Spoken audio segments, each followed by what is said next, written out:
Hi there, it's Stephen and Anne.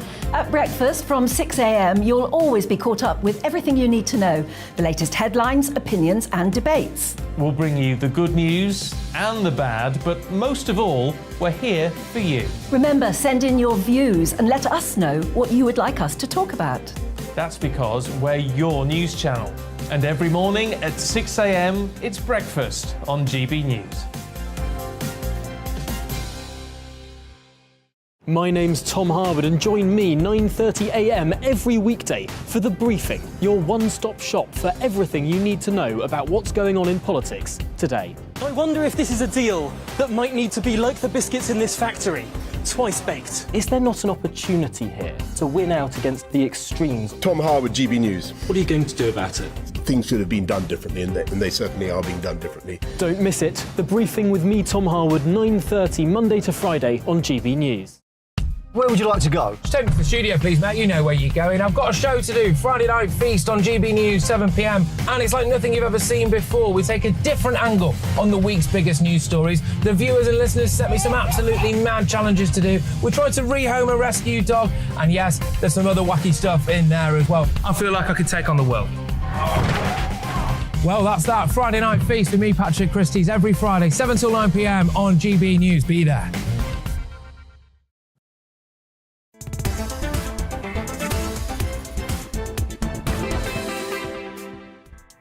Good afternoon, hello and welcome. This is GB News on TV, online and on digital radio. I'm Nana Akua. And for the next 2 hours, me and my panel will be taking on some of the big topics hitting the headlines right now. This show is all about opinion. It's mine, it's theirs, and of course, it's yours. We'll be debating, discussing, and at times we will disagree, but no one will be cancelled. So joining me today, it's comedian Leo Kearse, and also Conservative commentator Reverend Calvin Robinson. Before we get started, let's get your latest news headlines.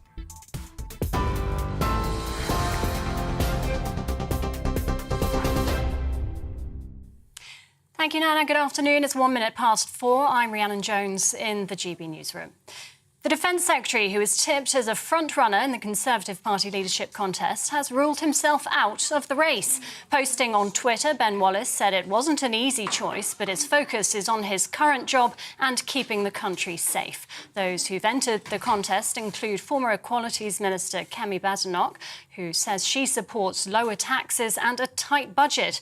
Rishi Sunak has announced his bid for Tory leader, and the Foreign Secretary Liz Truss is also expected to run. Conservative MP Steve Baker says the party needs to find stability. I know people are terribly angry and upset and bitter, and I've been called all the names under the sun. But we've got to face the reality. If he wasn't going, he couldn't form a government, and you just can't go on like that. You can't stand alone. You've got to form a government, and his government just collapsed.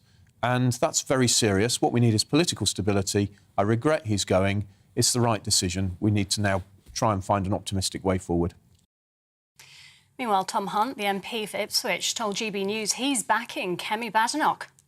I see a candidate that I think is really strong, and if I see a candidate that excites me, if I see a candidate that I think has a really exciting and compelling vision and can win the next election and defeat Labour, then I'm going to want to back them. And for me, Kemi ticks those boxes. You know, she's fresh, she's authentic, as I say, she's not smooth.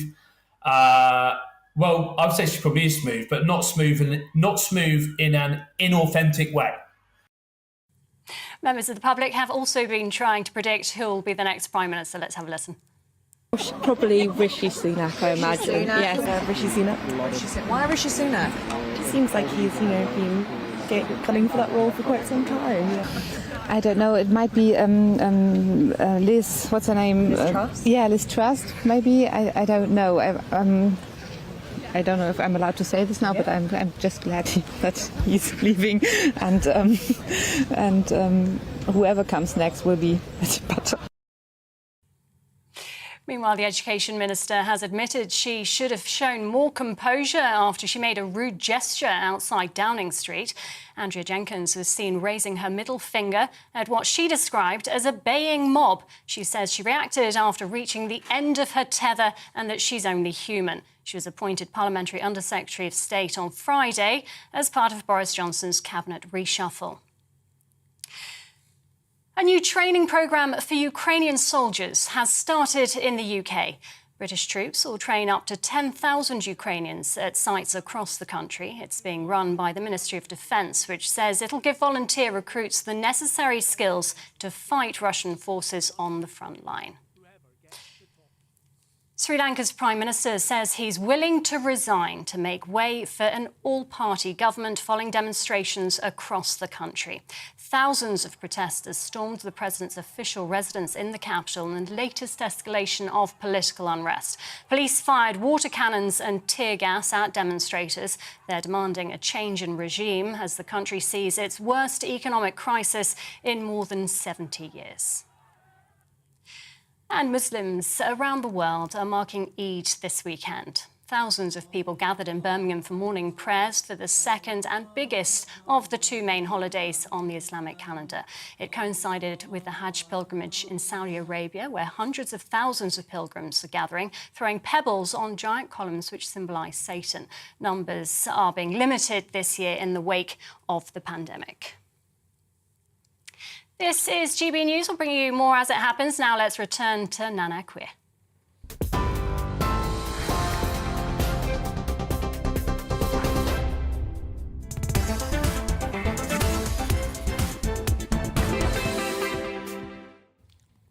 Good afternoon. So it is fast approaching 6 minutes after 4 o'clock. I'm Nana Akua. This is GB News on TV, online and on digital radio. So they win. They created a narrative in which no Prime Minister could survive in. They all hounded Boris out of town and sadly, he gave them the ammo. So this is where we are. Rishi Sunak, so slick that his campaign video was ready to go within moments of his resignation from the cabinet. A campaign video launching his candidacy for Tory leader, which must have been in production before he quit as Chancellor on Tuesday night.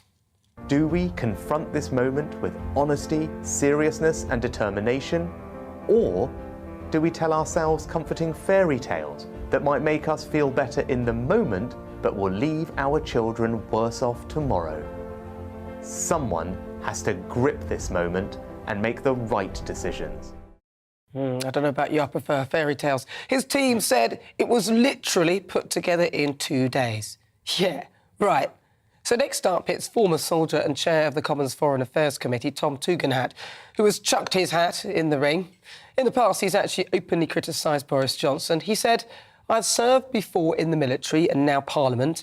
Now I hope to answer the call once again as Prime Minister. It's time for a clean start. It's time for renewal." But this is what body language expert Judy James said about him yesterday.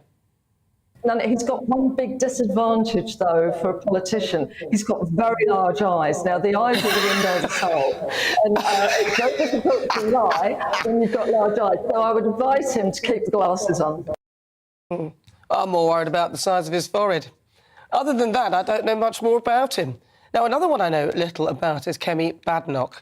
Now, she's put herself forward. Now, I have seen very impressive speeches in the Houses of Commons, and she has served as a Minister for State for Levelling Up Communities and Minister of State for Equalities. Then there's Suella Braverman, Attorney-General for England and Wales, another one who I don't really know much about, but by all counts is very impressive. She's not in the Cabinet, but she regularly attends its meetings. In fact, she was the first to declare her bid, and she did it even before Boris had resigned.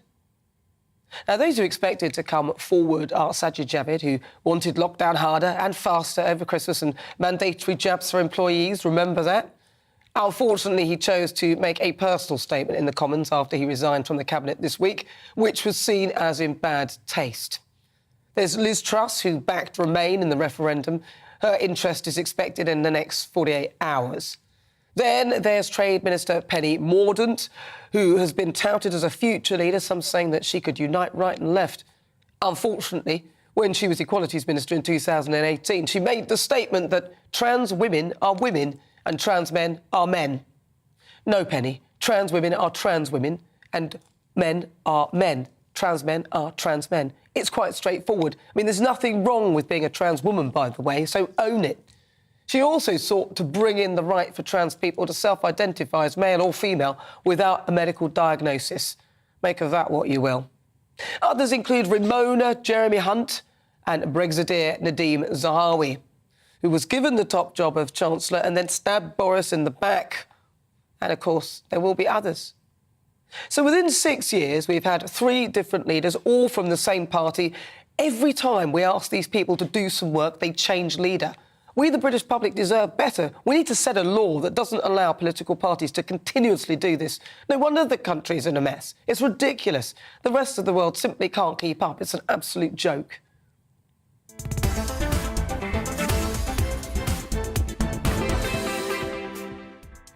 Right, so before we get stuck into the debate, here's what else is coming up today in the Great British Debate this hour. I'm asking, is this a good week for Labour? Now, you'd have thought the opposition party would be jumping for joy this week after the Conservatives ousted the leader who earned them their biggest majority since the Thatcher years. But would they have been better off with Boris still in place? So Keir Starmer was let off the hook by Durham police after being cleared for Beergate. Here he is speaking to the media after the news broke. It shouldn't be controversial to say that those who make the law can't break the law. But we have to set the bar far higher than that. But wouldn't it have been better if he'd been fined? Perhaps if he had, this would have been a great excuse to get rid of him. And then, of course, there's the dubious timing of the announcement that he was cleared just after Boris resigned and shortly after Joe Farrell, the Durham Chief Constable, was awarded a new 3-year contract worth £550,000 by the Labour Police and Crime Commissioner Joy Allen, whom Keir has openly supported. Questions are being asked. So for the Great British Debate this hour, I'm asking, is this a good week for Labour? I'll also get the latest news from the royal household in the Royal Roundup with Richard Fitzwilliams. He'll join us in the studio. And also with Boris Johnson on the way out, we'll be looking at the Prime Minister's relationship with the Queen after nearly 3 years of weekly meetings between the two of them. And I've got to tell you, a great guest coming on at 5 on Difficult Conversations. I'll be speaking to an amazing woman. She's a best-selling author, Amanda Prowse, and her son Josiah's battled with depression. She'll speak about how they managed to battle through his mental health challenges together and tackle his suicidal thoughts. That's all coming up in the next hour. Tell me, as ever, what you think on everything we're discussing. You can email gbviews@gbnews.uk or tweet me at gbnews.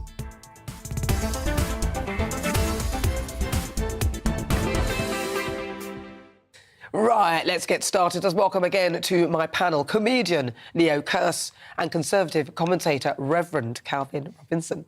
Right, first, I've got to say, Calvin, my mum, she said, I loved watching Calvin when he was anointed. It was lovely. She said it was so nice. She really liked that. Hello, Nana's mum. Oh, she loved that. She always switches on at the beginning and then switches off and then switches back on at the end. I think that's what she does. So now, Calvin, this is... you would have thought, right, Labour Party, they've actually got rid of, they've got rid of Boris Johnson. Is this a good thing for them? Oh, I don't know if it is then that's got rid of Boris Johnson, but you're certainly right. Well, they're part of the whole... Yeah, you're certainly right to raise that, because I think there's been 3 camps working against him. There's the Ramoners, or the Remainers, and the Rejoiners, the people that do not like that Boris managed to get Brexit done, or at least start it. There's, of course, Dominic Cummings and his vendetta against Boris for his unceremonious resignation. And then, of course, there is the Labour Party, who have been using it as a stick to beat him with over Partygate and all of that nonsense. Let's not forget the media, established media as well. They've been mainstream media. Thank you. I almost did forget. Almost let them off the hook. The biggest ones who have been. It's been a sustained campaign against Boris Johnson from day one. And now people. The thing is that's really got me about this is that a lot of people within the Conservative Party are pretending they've suddenly found a moral compass. Like, oh yeah, Boris lied about this, or he covered this up. Like, no, sorry. Boris Johnson was not elected for being a moral leader. We didn't think, oh, this is a moral guy who's going to, put this country into shape. We knew who he was when we elected him. We wanted someone who could get Brexit done. We had a moral leader. Theresa May is the most moral person in the Houses of Parliament. You don't get much more moral than that. But she was useless, though. But she wasn't a strong leader. We wanted a strong leader to get Brexit done. We chose leadership over morality. Now, to suggest that suddenly he's crossed a line with this pinching people, it's a nonsense. I don't buy it for 1 second. What it is a herd mentality, a group of weak people who are following the crowd, and it's been pushed on, like you say, by the mainstream media. And to be honest, it makes the Tory party look extremely weak, that to me, I feel they fell for it. And now they're all saying, oh, Boris was this and Boris was that, and it's like, well, he actually got Brexit over the line. He managed to get the vaccine rollout, and I listened to people, literally, they will not give him any credit for anything. Even, the vaccine rollout, had it gone wrong, they'd be blaming him. Of course. So, I mean, this was definitely a herd mentality, and I actually hear commentators admitting it. I mean, even those on other channels saying, yeah, it was, and they know it as well. So what do you think? Is it a good thing for the Labour Party that he's gone? For Labour, it doesn't really matter for them. They're a non-entity. What we're seeing right now is that the Conservatives are providing their own opposition because the Labour Party is not doing it for them. Yeah, they don't need one, do they? What about you now? What do you think? Yeah, I don't think it's good news for Labour at all. I think the only thing that Labour had going for them is Boris in power. And Boris isn't a victim of Remainers or Keir Starmer. Boris is a victim of Boris. He came in, all right, we knew he was more of a sort of entertaining figurehead, a mayor type. He was an excellent mayor. Rather than somebody with, an ideological stance who could formulate policy and push it through.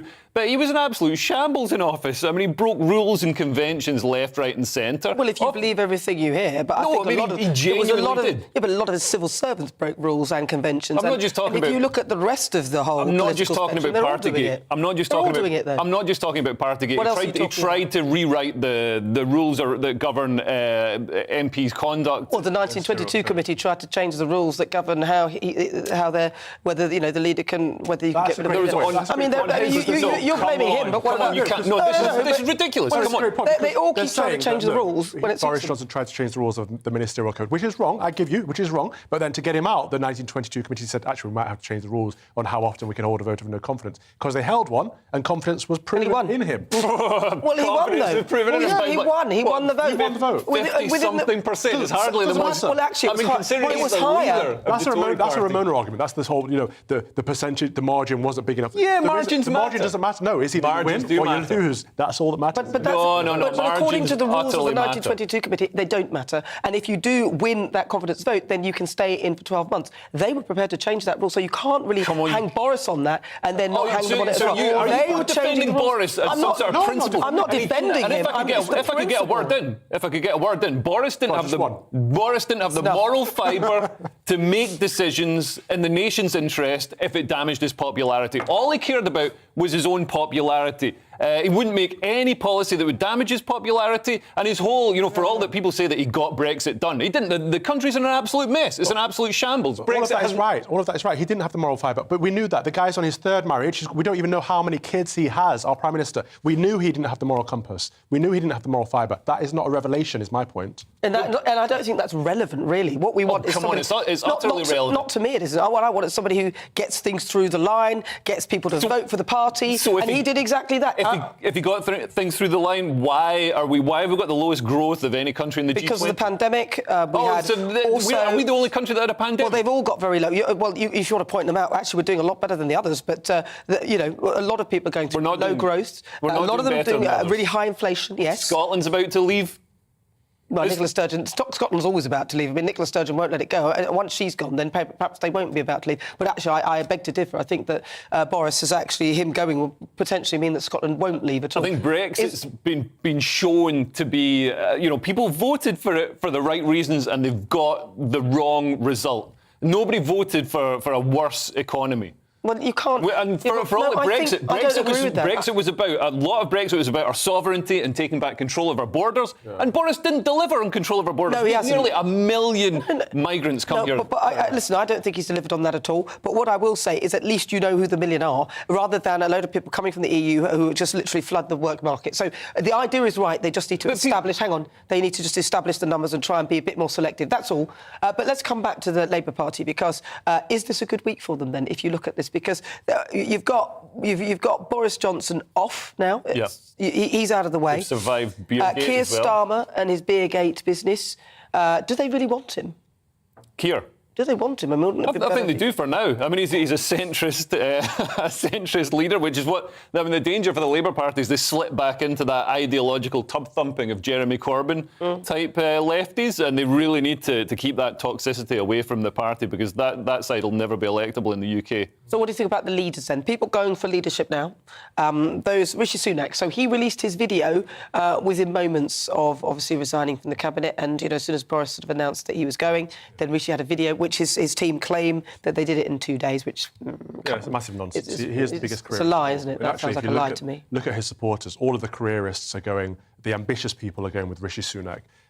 His video was disappointing. It was all about him and his family's heritage. It was identity politics, essentially. He didn't mention taxes. He didn't say how he was going to cut them, or, he he's painted as a socialist by people like myself because he's raised taxes and increased spending over the last few years. And he says he isn't, but he hasn't defended himself when he's had the opportunity. So Rishi Sunak is out, in my opinion. Penny Mordaunt is entirely compromised. As you pointed out in your monologue, she doesn't know that women are women. She says that trans women are women. And she made a mess with the whole self-ID situation that Liz Truss and Kemi Badenoch had to fix when they got in office after her. She's also a member of the World Economic Forum and good friends with Bill Gates, which also draws questions for me. I mean, he wrote the foreword for her book. So she's off the cards as well. Liz Truss is a Liberal, so all of the Liberals are supporting her, which is great, but we've had a Liberal. That didn't work out very well for us, so I think we need a Conservative this time around. Sajid Javid and Nadhim Zahawi are both the drug pushers. They were really pushing that vaccine so hard. And Sajid obviously wanted a lockdown over Christmas because of Omicron, which is the cold. So I think both those need to be kept well away from number 10. Well, also, we had Nadhim Zahawi stabbing Boris in the back as soon as he was given the post of Chancellor, which is not attractive. No, he took the job for like 5 minutes. It's just terrible. Jeremy Hunt is awful. At least he's got that in his CV now, though. Well, that's it. Yeah, I was Chancellor for a day. Yeah. Jeremy Hunt's awful. Ramona, who wanted to undermine the biggest democratic mandate this country's had in years, so he's off the cards. Well, he also didn't prepare this country for any sort of pandemic, and to be honest, I don't think his plans for the NHS were any good. Terrible. Left it in a terrible state. So we need change. We need someone who is willing to stand up for the British people, speak the truth. So who? We need a straight talker. I think we need someone like Kemi Badenoch. I think she'd be fantastic. First of all, she's not afraid of the truth, and she stood up against number 10 when it came to things like Black Lives Matter. You didn't tolerate it, did she? She won't take on that divisive language of critical race theory. She promoted the recommendations of the Sewell report and the Cred report, and she says she will cut taxes, so she's looking out for the working people. I think she'd be a great candidate for leader of the country. Everyone says they're going to cut taxes, though. Well, Kemi, I mean, it's nice to hear Kemi, Suella, they come out the trap with these magnificent conservative principles. We want a smaller government. We want lower taxes. We want, we're not going to kowtow to woke ideology. But, I'm pretty sure when they get in, taxes will still be high and spending will still be high, and they'll still have EDI departments in every public sector body. Equality, diversity and inclusion. Not at all. So, I believe they would. And Kemi's had, 3 weeks? 3 weeks experience? Right, so let me challenge her. Let him quickly come back and then we need to... I love that. Everyone's all like, she hasn't got the experience, or people haven't, they've got a lack of experience. What experience are we talking about? Senior ministerial experience. So, yes. So the senior ministers are the ones that made this country the mess it's in the first place. Anyone that's been they've learned from their mistakes. Anyone that's been a senior minister in the last cohort should not be anywhere near government at all. So we need someone who's had junior ministerial experience, so they know how it works, but weren't instrumental in the mess that we're in right now. Right, I'm going to have to wrap this up. So, Leo, who would you say, out of the people that we suggested, any of them at all? So Calvin gets to list everyone, and I get one. Well, we haven't got time. All right, well, I'd say me. No, I'd say Liz Truss. Why? Because she's got lots of experience, she's a pragmatist, and she's tough. She stands up to the establishment, and she's not afraid of breaking some china. OK, well, I'll give you more in the next debate. Sorry, Leo. Right, you're with me. I'm Nana Akua. This is GBNews on TV. I'm over here, online and on digital radio. Still to come, it's time for the Great British Debate this hour, and I'm asking, is this a good week for Labour? Now, the leader of the opposition has stood down. Sir Keir Starmer and Angela Rayner has been cleared by the Durham police over Beergate, so that's interesting. What do you think, though? There are still questions about that clearing. Send me your thoughts. Email gbviews@gbnews.uk. Tell me what you think. You can also tweet at gbnews@gbviews.uk. At GBNews. God, I'm just saying that 100 times. The question I'm asking, is this a good week for Labour? Cast your vote now. We'll be back in a moment. Looking ahead at this evening's weather, and the UK is looking warm and dry with plenty of sunny spells for the vast majority. Let's take a look at the details. Plenty of blue skies this evening across southwest England. Winds will be coming in from the north, but will be light. Warm for all, with temperatures around 22 degrees Celsius. Southeast England and the London area will be dry and sunny this evening, with generally light winds. Temperatures will be around 25 degrees Celsius. Sunshine continuing across the whole of Wales through this evening, with light northerly winds, feeling very warm with temperatures of 22 to 25 degrees Celsius. The Midlands will continue to enjoy blue skies and lots of sunshine. Winds will be light and it'll be warm for the time of day, with temperatures still above 20 degrees Celsius.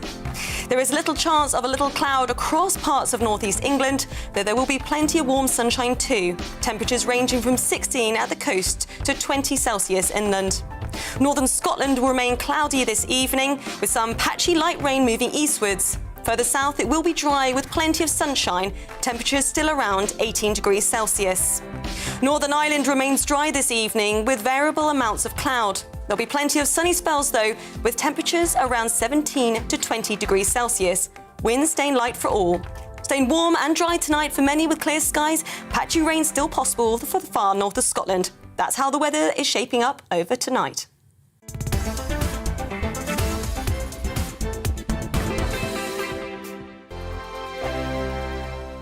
We are GB News. We're right across this great nation.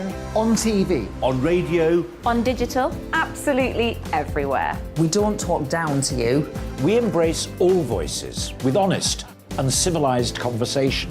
We are not part of the establishment. We're one of you. And we're only getting started. Join us on GB News, the People's Channel, Britain's news channel.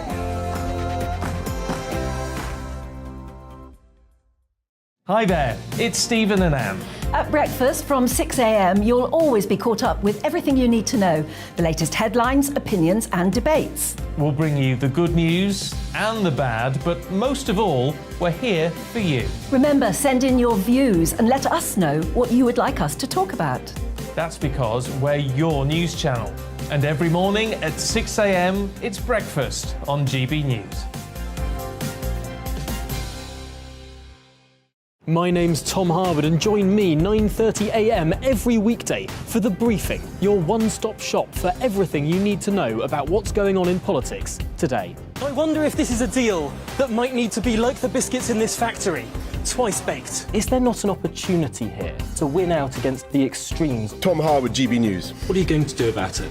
Things should have been done differently, and they certainly are being done differently. Don't miss it. The Briefing with me, Tom Harwood, 9:30 Monday to Friday on GB News.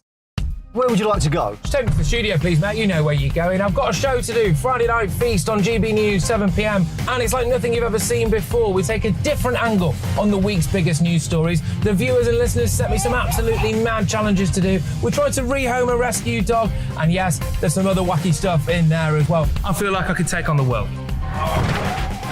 Well, that's that. Friday Night Feast with me, Patrick Christie's, every Friday, 7 till 9 p.m. on GB News. Be there.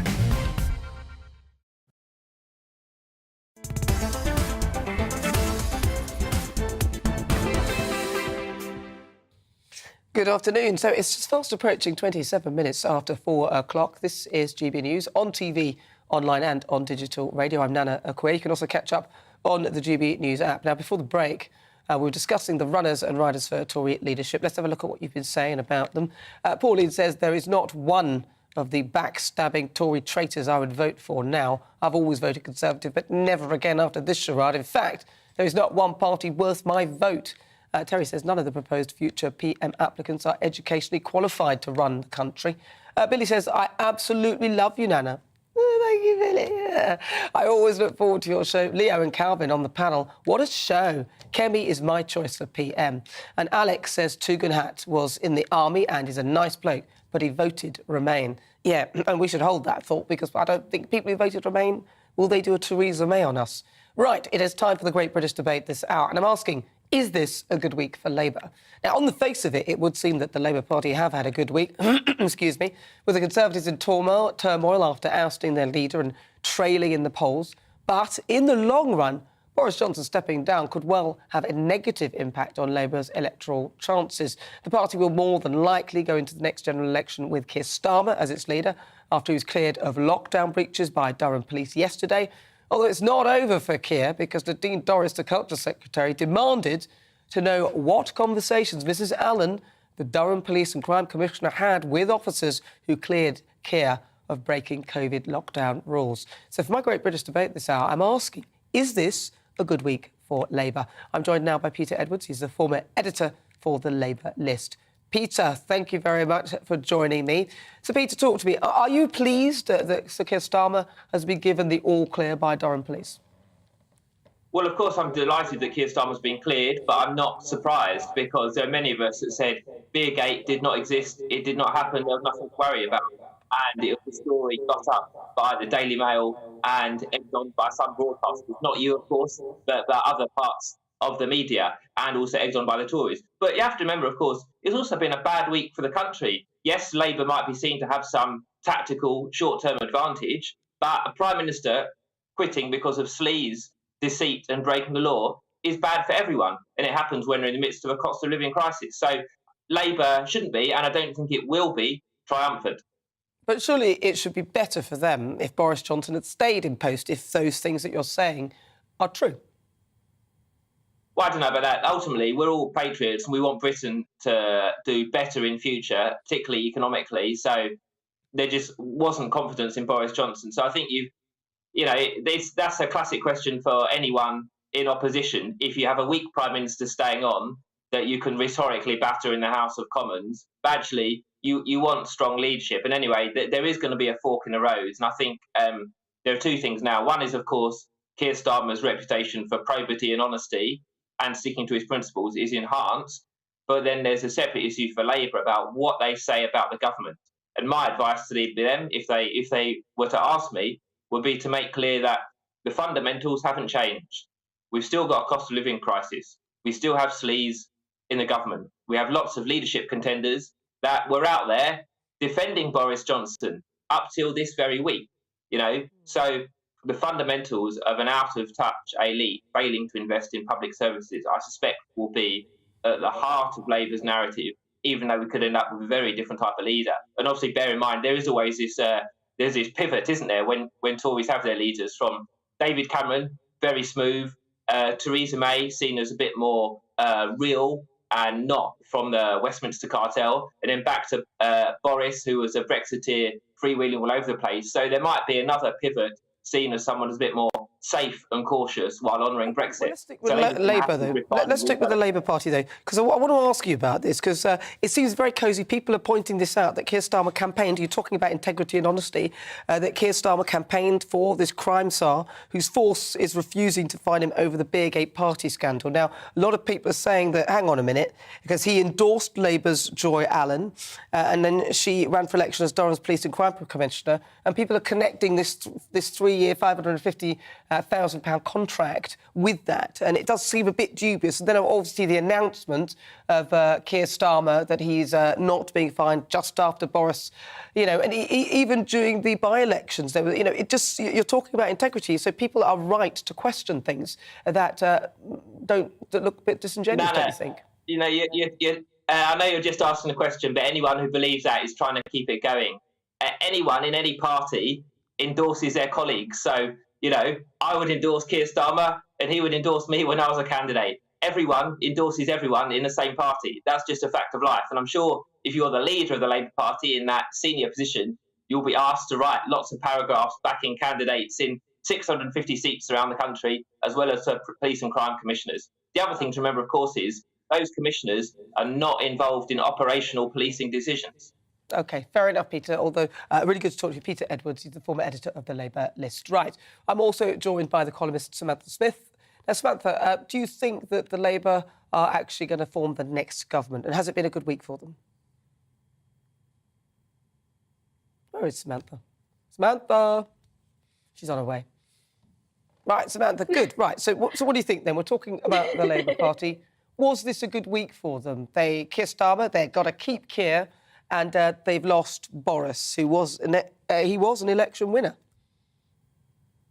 I think that, like you said, on the surface, it seems as though Labour had a good week. But saying that Keir Starmer has a reputation for parity and honesty is stretching a little bit, in my opinion. It was an acquaintance of mine that filmed that news-breaking clip of Keir Starmer having beer and curry on a Friday night in the Durham Miners Hall. And from what she told me, it definitely wasn't an exceptional work meeting. It was a 10-something p.m. boozy bash with £200 worth of curry from down the road and plenty of people from outside the household. And the fact that they lied over and over again about who attended, exactly what the details were, just screams of a cover-up. So I would say that Keir Starmer isn't at all the beacon of morality that some Labour supporters would like to make him out to be.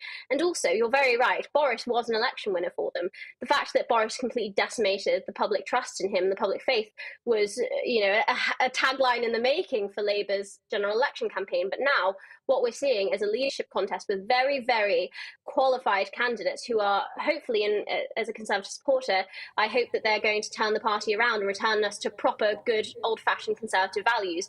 The party of low tax, the party of small state, no more ridiculous public health interventions and mask dictations and vaccine passports. All of that nonsense needs to be left to the past, and I think that the Conservative Party has a real chance to do that now.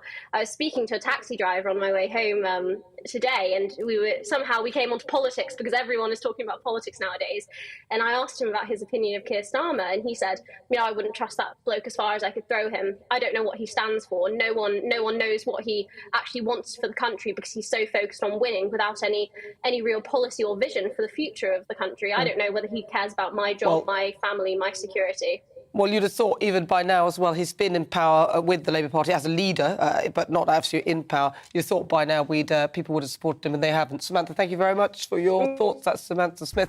She is a columnist. Right, you're with me. I'm Nana Akua. This is GB News on TV, online and on digital radio. Now, after the break, we will continue with our Great British Debate this hour, and I'm asking, is this a good week for Labour? You'll hear the thoughts of my panel, comedian Theo Kearse and Conservative commentator Reverend Calvin Robinson. First, let's get your latest news headlines.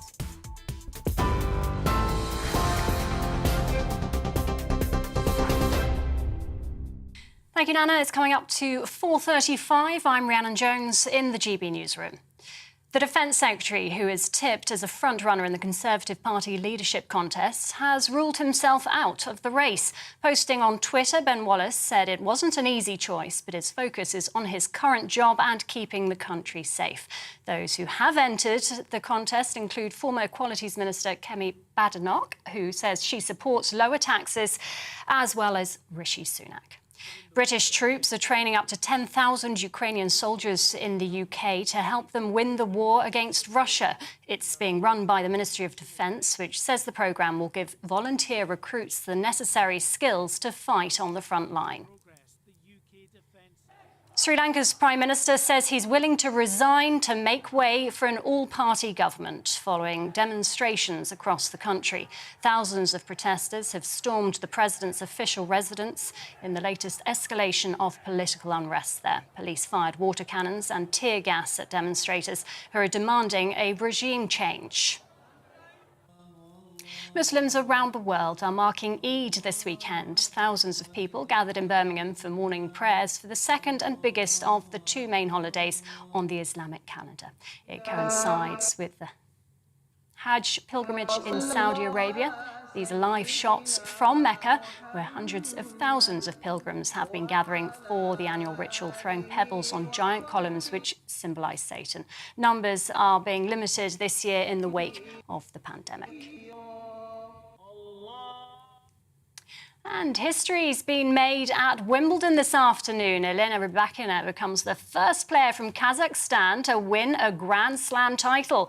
She beat Tunisian third seed Ons Jabeur in 3 sets, 3-6, 6-2, 6-2. The 23-year-old was born in Moscow, but despite Wimbledon's ban on Russian and Belarusian players, Rybakina was allowed to compete as she switched to represent Kazakhstan 4 years ago.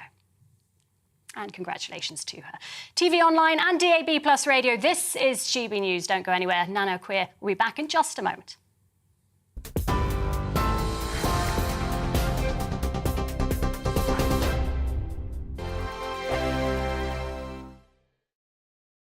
We are GB News. We're right across this great nation.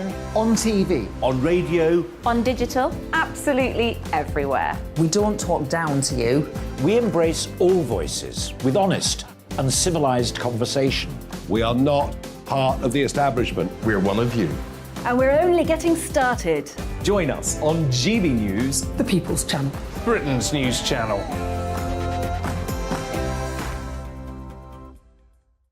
Hi there, it's Stephen and Anne.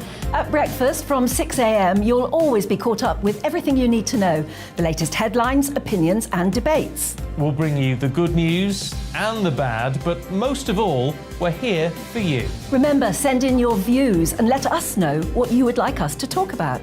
That's because we're your news channel. And every morning at 6 a.m, it's breakfast on GB News.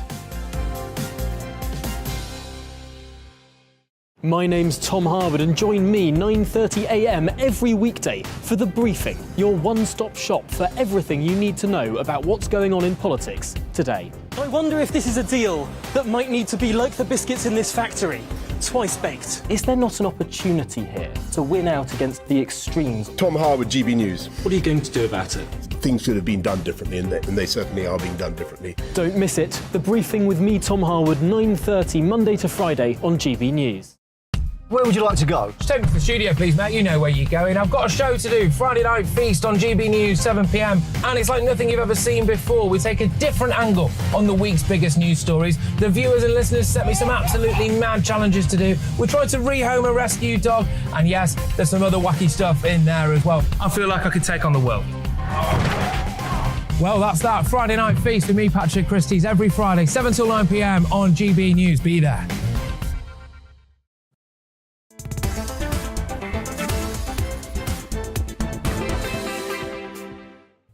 Good afternoon. It's coming up to 40 minutes after 4 o'clock. This is GB News. I'm Nana Akua. We are live on TV, online and on digital radio. You can also download the GB News app where you can catch up with everything that we have to offer here. But we return to our Great British Debate this hour, and I'm asking, is this a good week for Labour? Now, the party's 11 points ahead of the Tories in the polls, and its leader, Sir Keir Starmer, has been cleared of any wrongdoing in the Beergate investigation by Durham police. But has this been a good week for them, and would they have been better off getting rid of him? But before we go to the panel, let's have a quick look at what you've been saying, because there's a lot of strong feeling at home. Faye says, I'm sure either Angela or Diane will muck it up for them at some point fairly soon.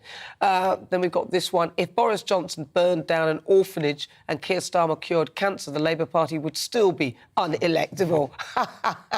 Colin says, it is a brilliant week for the Labour Party. Boris Johnson has rendered the Conservatives a laughingstock for at least the rest of this Parliament. And there are plenty of others as well. I mean, I've got to be honest, Pam says, Nana, I agree with you. There's been a witch hunt to get rid of Boris ever since he first took office, because we're talking about Boris Johnson. What else? What else have we got? Oh, no, here, I've been called a Bars GB News commentator. Here. Let's see what else I've got. Yes, somebody's talking about the cost of living and saying that people should be focusing on that rather than things like Beergate. But right, let's see what my panel make of that. I'm joined by comedian Leo Kearse and also Conservative commentator Reverend Calvin Robinson. Right, I'm going to come to you first, Leo, seeing as you felt you missed out the last time. Yeah, might get to say something in this section. Interesting to say the last time. No, what do you think? Is it a good week for the Labour Party? No, it's a terrible week for the Labour Party. I mean, they're crowing about this 11-point lead in the polls. They should be about 40 points ahead. We're in the middle of a cost of living crisis. We've got inflation going through the roof. We've got absolute economic disaster going on. This being stewarded by the Conservative Party and can be laid squarely at the Conservatives' feet. This isn't like the financial crash in 2007. I think this is absolutely ridiculous. We've got the outgoing leader of the Tories who's been proven to be a serial liar, adulterer, completely flip-flopping on policy, not sticking to. He's now a laughingstock, and now we've got the Tories fighting over who's going to replace him. So the Labour should be soaring high. And I think if there was a snap election, I don't think Labour would even get close to winning. Calvin. I hope there's not a snap election.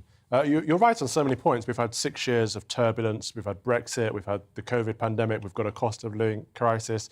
The government have been in power essentially since 2010. Of course, they had the coalition. But they should be way, way down in the polls. Labour should be kicking their backsides, and they're not. Labour aren't doing anything. We need a strong opposition. We need someone to take hold of the Labour Party and say what they stand for and who they stand for. They used to be the party of the working classes. They're no longer that. I don't think they know what their identity or their ideology is anymore, so neither do the people. Hence, people lent Boris Johnson their votes in the last election, mainly because of Brexit. But those people, they may or may not vote for the Conservatives again, but I don't think a lot of them will return to Labour. So their votes are up for grabs. Someone needs to stand up and say, look, we are the party for the British people. Perhaps we need to set up our own party. Let's do it. Party. It needs to be called something good, though, not like like the Common Sense Party. But that's a silly name, sort of thing. You need something that stands out, that sounds great. Because I have to admit that this should have been a good week for the Labour Party. But I think it's a bad week for them because they've kept Keir Starmer, who I don't think he has integrity and is honest. First of all, for Beergate, which to me looked exactly like many of the party gates. He wouldn't have said anything had he not been caught on video. And then he went on to lie whether Angela Rayner was or wasn't there. Why would you lie about that? Why don't you just say she was there? Then he said it was an impromptu gathering when it wasn't. There was a memo. Then he said that they stayed and worked afterwards. And in the memo, there was nothing mentioning that. So it was just a nonsense thing that he would then try and say things like that. That doesn't make him look honest to me. And then there's the whole police crime and commissioner thing, which I think is dubious. Then remember the by-elections where they didn't make any announcements until afterwards. I'm not buying that he's honest and integrity and everything else. I think they're all pretty bad, actually. And even if he is, like this week, and I work in politics, but I haven't seen him. The last time I remember seeing him is looking very weak and camp. He had like glitter on his face and stuff, going around with Angela Rayner at Pride. I haven't seen him. You know, he should be denouncing the Tories for backstabbing Boris Johnson, or he should be denouncing Boris Johnson for being immoral. He should be all over the media saying, look, we are the better option. Where is he? Well, he should come on to GB News. Well, I don't know why he hasn't. Well, people vote for strength. They want a leader to be strong. And whether they actually agree with all the policies down to the nitty-gritty detail is beside the point in a lot of cases. A lot of people voted for Thatcher because she was strong. Keir Starmer doesn't even know what a woman is. So how's he going to know any other political position? Well, he's focus grouping everything he says. He's working out, and you shouldn't have to try and tease out what you should be saying. Don't say what you should be saying. Say what you truly believe in your core. Yeah, I think the problem with Keir Starmer is he considers his words so carefully that he ends up actually saying nothing at all. Yeah, and that is a problem there because he's not said anything. And even a lot of them have been invited on to GB News, and a lot of them are refusing to come on. You know, some of the Labour politicians, more and more are coming on. But why wouldn't you come on? I want to hear, are you afraid to be questioned? Yeah. We want to know. And GB News viewers are exactly the people that Keir Starmer should be trying to win over. Exactly. Why? I would like him to come onto this show. Keir, listen, if you're watching now, come on to my show. Tell us what you're about. We want to know because we want a strong opposition against the Conservative Party because they're not really offering much at the moment. And I suspect GB News viewers would be interested in what they have to say. I'm interested. I want to know what they have to say. What have they got to offer? And it's in the country's best interest of a strong opposition. I don't think Boris would have got away with all his shenanigans if we'd had a strong opposition holding him to account. Well, I mean, it's the greatest shame. We've had a Conservative government which has been, with an 80-strong majority, which has been a dream of man for so long, but they haven't accomplished anything. They haven't done anything because they've had no opposition holding them to account. They've become complacent. And this is why we've got all this sleaze and scandal, because they're just enjoying themselves. Well, no, but I don't necessarily agree with that. I think they have been their own worst enemy. And in that, I don't just mean Boris. I mean them voting repeatedly against him for things and them deciding to create themselves as the opposition because they haven't had a decent opposition and then squabbling between themselves. And they just... I mean, and if you look at it, over 6 years, we've had 3 different leaders. We're on to our 4th. This is the same party. I actually think there should be a rule that when you're in power, you're not allowed to change the leader a certain number of times because it's instability and it's very short-termism, which means that we, the British public, will suffer. But there's no win to that. The solution there would be that we'd have to hold a general election every time they change leader, which means we'd just have even more general elections. I don't know. Well, I don't think they should be allowed to do that, though. I think there needs to be some sort of... You can't say you can't resign, can you? No, but there needs to... Well, within a... I think something like you have to serve 3 quarters or something. There has to be something. But then somebody could be absolutely appalling and do terrible things. Yeah. Well, that's how it works, though, isn't it? You get that within 3. At least we need to see what they can do. I mean, I don't think Boris has been on there long enough. I think we've had pandemics, we've had all sorts of nonsense. Well, let's see. Listen, the show's nothing without you and your views. Let's welcome our great British voice, your opportunity to join us. Tell us what you really think about the topics we're discussing. Where should we head over to? Kidderminster? Yeah. Shall we have a chat with John? Let's have a chat. John Reid. John. Hello, John. Hello, right. What do you think? Is this a good or bad week for the Labour Party? For Labour? Well, it could be, couldn't it? It could be a brilliant week for Labour. If the British public see what they did the last time and learn from it. You can't get away from the fact that Boris got an overwhelming majority at the last election when he was the same Boris that he is today. Everybody with half a brain can see that he wasn't suitable Prime Minister material. And now we've got an opportunity for Labour to change the face of the government and to become the government. I don't agree with either of your 2 guests today, I'm afraid. My views would be completely different to them. But I do think that it could be good for Labour if they get their act together. I think there is some room for improvement from Keir Starmer. I don't think he's as photogenic or as popular as some people might want him to be. But I do think that there's an opening here, and thank God after 12 years of this. So, well, this government, we live in a class society, don't we? And all they've done is made the rich get richer and the poor get poorer. And I, for one, as a pensioner, would like to see the back of them, really. Well, you say that, but then you've seen what we've got as an alternative. So in short, yes or no, good or bad week for Labour? Good or bad? Good. Good week for Labour. Well, listen, thank you very much, John. Lovely to talk to you there in Kidderminster. That is John Reid. He's our great British voice this afternoon. Lovely to talk to you. Right. So today I've been asking you, is it a good or bad week for Labour? Lots of you have been getting in touch with your views. Monty says, can someone please mention that Rishi was also given a fixed penalty notice, the same as Boris, but Boris was hounded for it? What's the difference? Yep, I hear you. Ian says the far left have got everything they've been agitating for ever since the last election. Boris is out, and the closest Euro communities on the Tory party are trying to get in a Ramona Prime Minister, probably. Some people probably want Jeremy Hunt. Good God, help us there. Anthea says Labour have peaked. Sometimes you have to be careful what you wish for. Starmer's aim was to get Boris out. It happened. I reckon the only way's down now for Labour, as Boris was their golden ticket. And Tom says, you say Labour has nothing to say, and yet you bring up tweets their front bench made in 2009. It's no wonder they don't want to come on your programme. Well, that is it, isn't it? But then you have to own it, right? If you've done it, you have to own it. And if you're scared to own it, then, hello, you're supposed to be in government. So, yes, they should come and answer for their antics. Right, there's also a poll-up on Twitter today throughout the show asking, is this a good week for Labour? And currently, 27% of you say yes and 73% of you say no. Right, you're with me. I'm Nana Akua. This is GB News on TV, online and on digital radio. After the break, we'll get the latest news from the royal household in the Royal Roundup. There's always something going on. Richard Fitzwilliams will be joining us, and today we're looking back at the Queen's relationship with Boris Johnson after he announced his resignation on Thursday. Then, after 5, in our difficult conversation, I'm talking about a mother and her son's battle with depression. The best-selling author Amanda Prowse and her son Josiah Hartley have come together to write a book called The Boy Between, a mother and son's journey from a world gone grey. But first, let's do a break. Hello, I'm Alastair Stewart, and I'd invite you to join me at noon on Saturdays and Sundays for Alastair Stewart and Friends. I've been in this business for over 40 years. And now, here at GB News, I've never been happier. I get to choose the big stories that really interest me. We hear what you have to say, and you hear what I have to say. I really hope you can join me, noon on Saturdays and Sundays.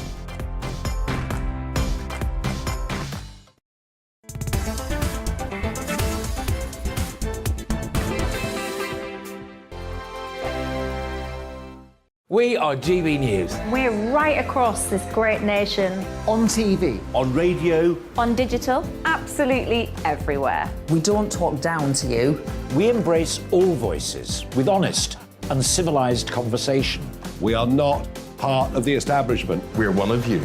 And we're only getting started. Join us on GB News, the People's Channel. Britain's news channel.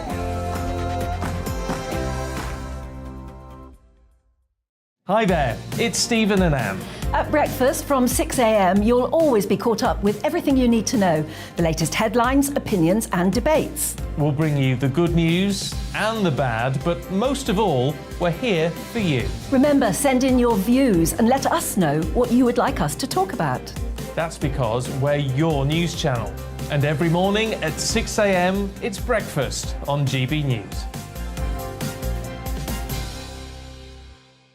My name's Tom Harwood, and join me 9:30 a.m. every weekday for The Briefing, your one-stop shop for everything you need to know about what's going on in politics today. I wonder if this is a deal that might need to be like the biscuits in this factory, twice baked. Is there not an opportunity here to win out against the extremes? Tom Harwood, GB News. What are you going to do about it? Things should have been done differently, and they certainly are being done differently. Don't miss it. The Briefing with me, Tom Harwood, 9:30 Monday to Friday on GB News. Where would you like to go? Just take me to the studio, please, mate. You know where you're going. I've got a show to do. Friday Night Feast on GB News, 7 p.m. And it's like nothing you've ever seen before. We take a different angle on the week's biggest news stories. The viewers and listeners set me some absolutely mad challenges to do. We tried to rehome a rescue dog. And yes, there's some other wacky stuff in there as well. I feel like I could take on the world. Well, that's that. Friday Night Feast with me, Patrick Christie's, every Friday, 7 till 9 p.m. on GB News. Be there.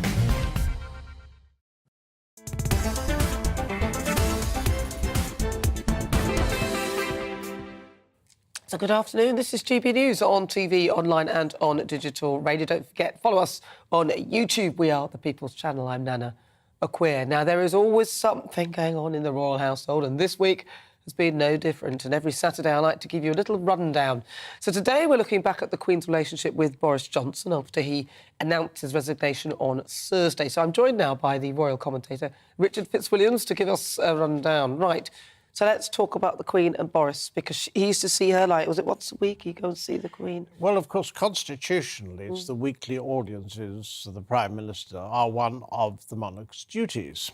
And there is no question, I think, that whereas we will never hear what the Queen thinks of her individual Prime Ministers, Boris Johnson was the 14th, and of course there'll be a 15th relatively soon, I suspect that when he requested that the Queen prorogue Parliament in 2019 at the height of the Brexit crisis, this was subsequently ruled illegal by all 11 Supreme Court judges, and it lapsed. Therefore, I suspect that was not particularly popular so far as with royal with the Queen and with those involved. Certainly, there are reports that Prince Charles and Prince William had very considerable doubts about that. And the other thing is, of course, at the eve of the Duke of Edinburgh's funeral, there were parties, number 10, there was an apology issued for that, but again, it was absolutely deplorable.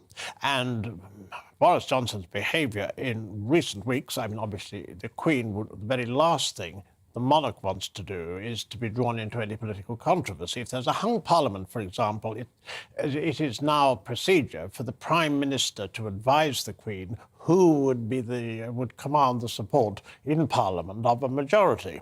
So far as what could have happened in this last week, one hasn't known from day to day sometimes what's going to happen. If Boris Johnson did see, there's no question about it, he saw the mandate partly as personal. Had he requested the Queen, unfortunately he did not, to dissolve Parliament and call a general election, there is a 1950s principles, the Lascelles principles. He was the private secretary of George VI, and then later the Queen. He appears in The Crown as a very malign figure, but that could, in theory, have meant she might have declined.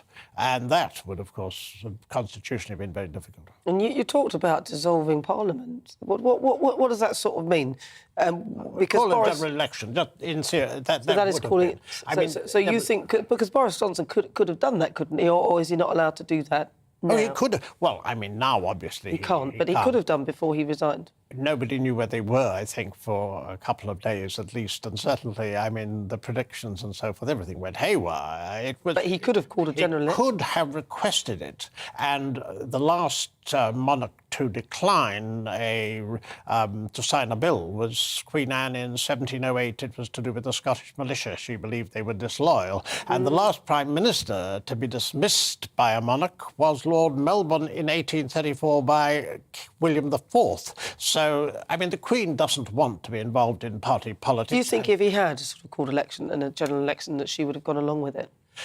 We will never know, fortunately. What do you think? I think that it is conceivable that there might have been the Lascelles principles if there'd been another was there a party? Yes, the Conservative Party who could command a majority. Was there someone else who could have led it? Yes. And also, would it have been injurious to the economy? Well, arguably. So those were the three Lascelles principles. They wouldn't have applied during the Fixed Terms Parliament Act, which David Cameron concocted to placate the Liberal Democrats. But that no longer applies. So in theory, that is the constitutional crisis we never had. Interesting. So let's move on to the Queen now and her role, because that's obviously she's looking a little bit more frail now, so they've redefined it. What does that mean? Well, essentially in the annual review, which means that we can see the monarchy costs 77p per person per year, excluding security, and £1.29 if you take into account the refurbishment of Buckingham Palace. The Queen's role has been redefined, which is only practical because at 96, as you mentioned, her mobility problems. It means that in the past, her role has involved the opening of Parliament, say, or to not only receive state visits, but also to undertake them. Now, the Queen hasn't been on a long-haul flight since the end of 2015, and obviously there aren't likely to be future ones, and equally, Prince Charles has stepped in as he intends to do, I think, in the future. There's no doubt that what the emphasis of these new rules is that the other members of the royal family will be supporting her. Oh, and there's no doubt she's a role model for someone of advanced age. She's amazing. She's amazing. And then let's swiftly go on to Harry, because he hasn't won this High Court battle yet, has he? As I understand it, there's a case. Did he actually win it?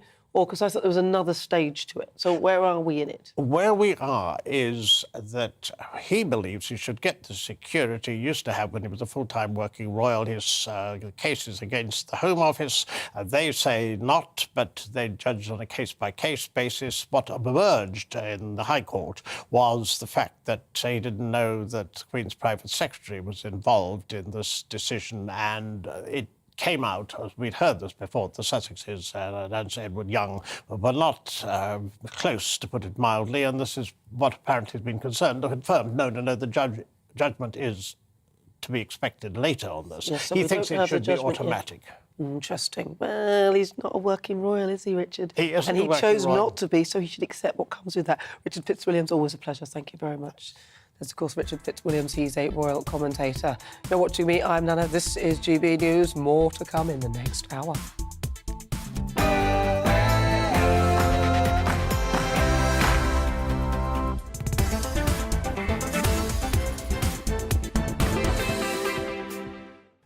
So good afternoon. It's fast approaching 5 o'clock. This is GB News on TV, online and on digital radio. And for the next hour, me and my panel will be taking on some of the big topics hitting the headlines right now. But first, let's get your latest news headlines.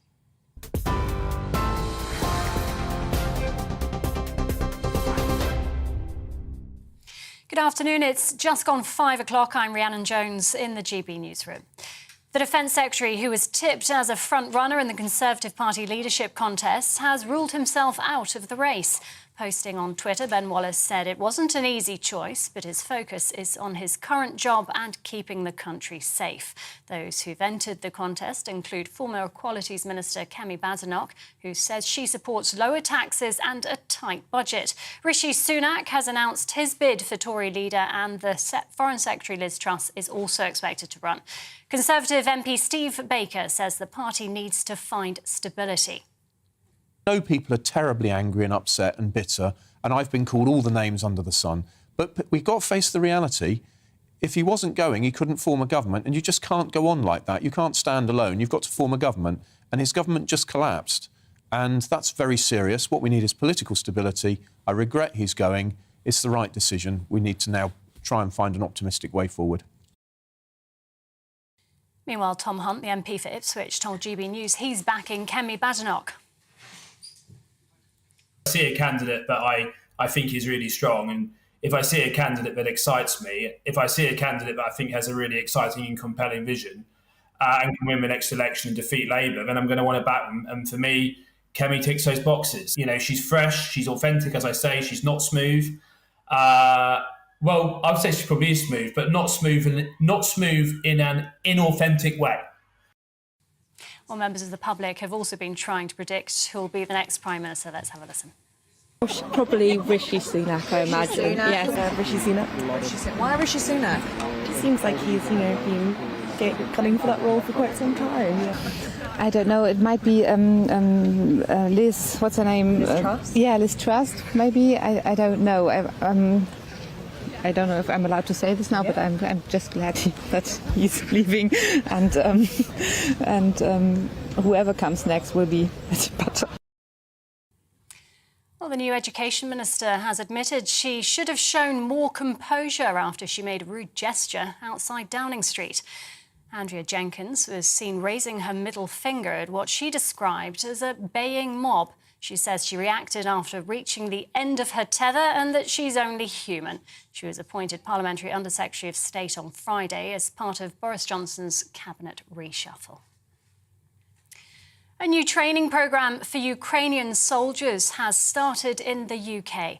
British troops will train up to 10,000 Ukrainians at sites across the country. It's being run by the Ministry of Defence, which says it'll give volunteer recruits the necessary skills to fight Russian forces on the front line. A serving Metropolitan Police officer has appeared in court charged with rape. Special Constable Paul Hoyle was arrested in Essex on Wednesday following an alleged attack near Newport in Shropshire. He's been suspended from the force and has been remanded in custody. In other news, Sri Lanka's Prime Minister says he's willing to resign to make way for an all-party government following demonstrations across the country. Thousands of protesters stormed the president's official residence in the capital, with some ending up in the swimming pool. Earlier, police fired water cannon and tear gas at demonstrators. They're demanding a change in regime as the country sees its worst economic crisis in more than 70 years, which has led to political unrest.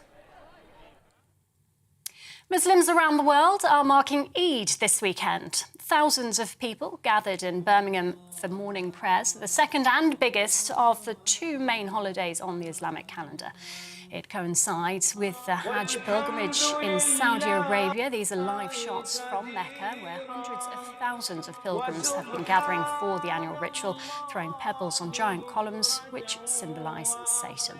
Numbers are being limited this year in the wake of the pandemic. And history's been made at Wimbledon, with Elena Rybakina becoming the first player from Kazakhstan to win a Grand Slam title. The 23-year-old fought back to beat Tunisian third seed Ons Jabeur in 3 sets. She was born in Moscow, but despite Wimbledon's ban on Russian and Belarusian players after the invasion of Ukraine, she was allowed to compete as she switched to represent Kazakhstan 4 years ago. And there to present the women's singles champion with the Venus Rosewater dish, the Duchess of Cambridge. And congratulations to her. This is GB News. We'll bring you more as it happens. Now it's back to Nana Akua.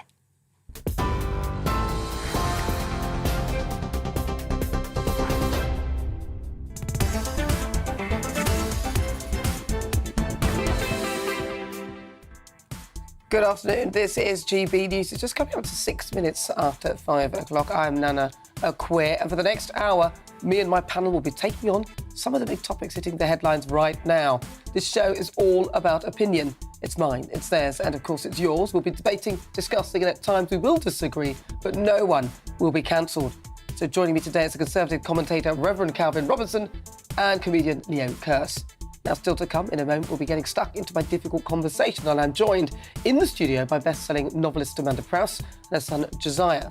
They've written a book about her experience of battling depression. They hope to give a voice to those who suffer and to show them that help can be found. And in our Great British Debate this hour, I'm asking, have the Tories lost the red wall? The size of Boris Johnson's electoral victory in 2019 was in part due to the Conservatives appealing to many traditional Labour seats where voters felt left behind by the party.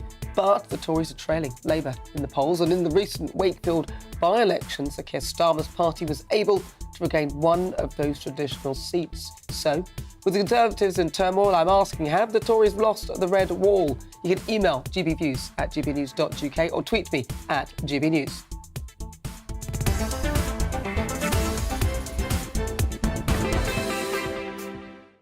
Right, so it's time for our Great British Debate this hour, and we'll be doing that later on. But now let's move on to difficult conversations. And today we're talking about a mother and son's battle with depression. The best-selling author Amanda Prowse and her son Josiah Hartley have come together to write a book called The Boy Between, a mother and son's journey from a world gone grey. Now, Amanda Prowse is an international best-selling author whose 27 novels have been published worldwide in dozens of languages. Plus, she is the most prolific writer in contemporary fiction in the UK today. Now, just to prove how driven she is, Amanda was a single mum working 3 jobs in a call centre at a recruitment firm and as a cleaner before becoming famous, a real inspiration. Well, I'm delighted to say that both Amanda Prowse and her son Josiah Hartley joined me in the studio. Wow. Thank you so much, both of you, for coming in. It's really good to see you. No, thank you for having us. It's a pleasure. Thank you so much. Well, so I'm going to start with you, Amanda, because, you know, when you think about... We hear the story of J.K. Rowling and, you know, she was literally, apparently, she was writing in a coffee shop while she was on benefits and things. But your story is actually a little bit similar. So can you tell us about, you know, how you managed to get yourself into this position to be such an amazing author? I think it's... I credit a lot of luck, obviously, because you need that initial break. But I think I always felt if I worked hard enough at it and really, really tried, I knew I had this stories burning inside of me that I wanted to get out. But I never thought it'd happen for someone like me because I didn't have a spare bedroom. I'd never been to Mallorca when I was a kid. All things that I thought made you highly successful and that you knew stuff. I thought, who's going to publish a book written by someone like me? I just don't know how to get off the blocks. And I think the answer to why I was successful is just sheer tenacity. I think I wrote my first book. It's my 10-year anniversary this year, so 10 years ago. Poppy Day, and I sent it everywhere, Nana. I mean, literally, if someone had the word book or print or publish in their title, they got a copy of this book. I think I got about 70 or 80 rejections, and I just thought, you know what, maybe I just ought to quit. You know, I've written a book and that's a great success in itself, that's enough. And then my mum said to me, someone's got to get picked, why not you? You know, why not your book? And I think that was the sort of the push I needed. I thought, yeah, why not someone like me? It just took off. The first book got picked up, got published. My second book sold 250,000 copies in the second month. It won awards, and that was it. I had my readership, and they are the most important thing, because obviously once you've got your readers, every book that comes out, they kind of, hopefully they stay with you, and that's what's happened. Now, I mean, obviously, once you get people loyal, because for me, when I was younger, Sidney Sheldon, I used to love Sidney Sheldon. Master of the Game, what a good book. And I was really hooked on it, Jeffrey Archer and those sort of novelists, and a lot of those Jackie Collins. I loved those books. Your books are a bit like that in a way that people read them and they're hooked on them. And what were your kind of reading inspirations when you were younger? Certainly all the authors that you've mentioned, but also Maeve Binchy, love a Maeve Binchy, Catherine Cookson. I'd say quite old-fashioned sort of family sagas and slices of life written often from a female perspective, but really stuff we all go through. You know, so even though it could be about debt, it could be about addiction, it could be about loss, heartbreak, grief, it's only life. And it's what we all live. And I think a lot of people contact me and say, oh, you won't believe it, that happened to me. And I'm saying, well, yeah, because that's what happens to all of us, you know. So I think I kind of give a voice to every ordinary woman is what I say, and I'm certainly an ordinary woman. Well, of course, Josiah, you must be very proud of your mum. She's done pretty good stuff, right? It's not easy, is it? In sort of, do you write yourself? Because I know this latest book your mum wrote and you wrote together. Did you write elements of the book? Yeah, of course. So it's alternate chapters. So I do a prologue in the first chapter, Mandy does the second, and we progress the story throughout. And it was my journey into depression from being a relatively normal young boy into wanting to take my own life and that sort of decline. And I know on the surface it doesn't sound like a summer read, but in reality I think it's quite funny and uplifting. It's not a misery fest. I think it's educational. And when we were writing the book, the main message, it was an incredibly difficult write. The main thing pushing us forward is if this book can help one person, it's completely worth it. So we had to be honest and open about depression and wanting to take my own life as possible. And also from a carer's perspective, looking after for someone with depression is often overlooked. And that can be, I'm not going to say equally challenging, but it brings its unique challenges. Absolutely. So the book that you both wrote together is called The Boy Between. Yeah. And why did you start writing that book? I think, in short, we didn't want it to be a book. We never thought it would be a book. But Josh had changed his mind and left university twice. He'd had a fairly serious suicide attempt and then a second incident that followed.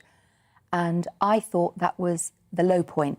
So in a way, even though that happened and it was terrible, honestly, Nana, I thought, well, that's OK, because you have to hit rock bottom before you can start to go to the top. And this is rock bottom. So from now, we'll just build on it and things will be great. Didn't quite work like that. Actually, bringing Josh home from uni, he began to lead this horizontal life. He was non-communicative. He was desperately sad. He was vacant. He wanted to be alone. He didn't eat with us. His personal hygiene went out the window. It was like having this husk of my son living in our house. And I honestly did not know what to do next. I just ran out of ideas. And I sent Josh an email, and I know it sounds really odd, but I wrote to him and said, look, we don't know how best to help you. You know, my husband and I, we're a really close unit, and we were like, what can we do to make things better, Josh? And he said, come into my room, open a window, turn the pillow over, maybe bring me a drink. And I said, oh, what, like you're ill? He said, I am ill, Mum. And it was the first time I fully understood that what my son had was a mental illness. And that was petrifying, because not only did I think that's what happened to other people, turns out we are other people, but also what do you do with that information? Where's the cure? Where's the retreat? What's the magic, potion to make everything better? And when you find out there isn't one, it's absolutely daunting. It really pulled the rug from under us. You see, because a lot of people would look on and think, but you, Josh, it's almost like you've got everything. Your mum's successful, and you must be obviously selling all those books. You're certainly not poor, which is wonderful. A lot of people might think, well, why would you feel the way you felt? Mental health can affect anyone at any time. It doesn't discriminate. And I think, as Mandy touched on, I didn't realise I was ill. It was my own ignorance around mental health, in particular depression, which allowed me to reach the lows I did. I was 17 and I had no clue what was happening to me. My life was spiralling. I just felt completely out of control. And becoming depressed is quite a subtle process. And I think most people don't know the difference between a prolonged period of sadness and clinical depression. But day by day, my emotions sort of got chipped away piece by piece until there was nothing that made me left. And that's just how it started. The weird thing is, when I wrote to Josh and he replied with that, I then replied with an instant email saying, well, OK, Josh, so tell me what you need right now. Tell me what you need today. And I was so nervous of using the words depression and suicide, because in my completely ignorant way, I thought if I mentioned it, I might give him the idea, or I might make it happen, which of course is completely bizarre. By the time you're dealing with someone who is suicidal or has depression, they've had those thoughts long before you've even cottoned on. So I felt really anxious about using that language, which we now do, and it keeps us on a fairly even keel. But pretty much before, we were backing and forth with these emails, we had 20,000 words. My editor actually came to the house for something else, and I showed it to her, and she said, this is the first time I've ever heard it from the perspective of someone caring for someone with depression, and the complete honesty with how Josh writes about it. I mean, it's really, it's a very raw account of his lowest moments, which as a mum was incredibly, it still is very hard to read and to hear. But actually, we need to have those conversations. It's exactly, talk about difficult conversation. It's exactly the one we should be having, because, male health in particular, male suicide is still on the rise. People taking antidepressants is on the rise. We are surrounded by poor mental health at the moment for a myriad of very understandable reasons.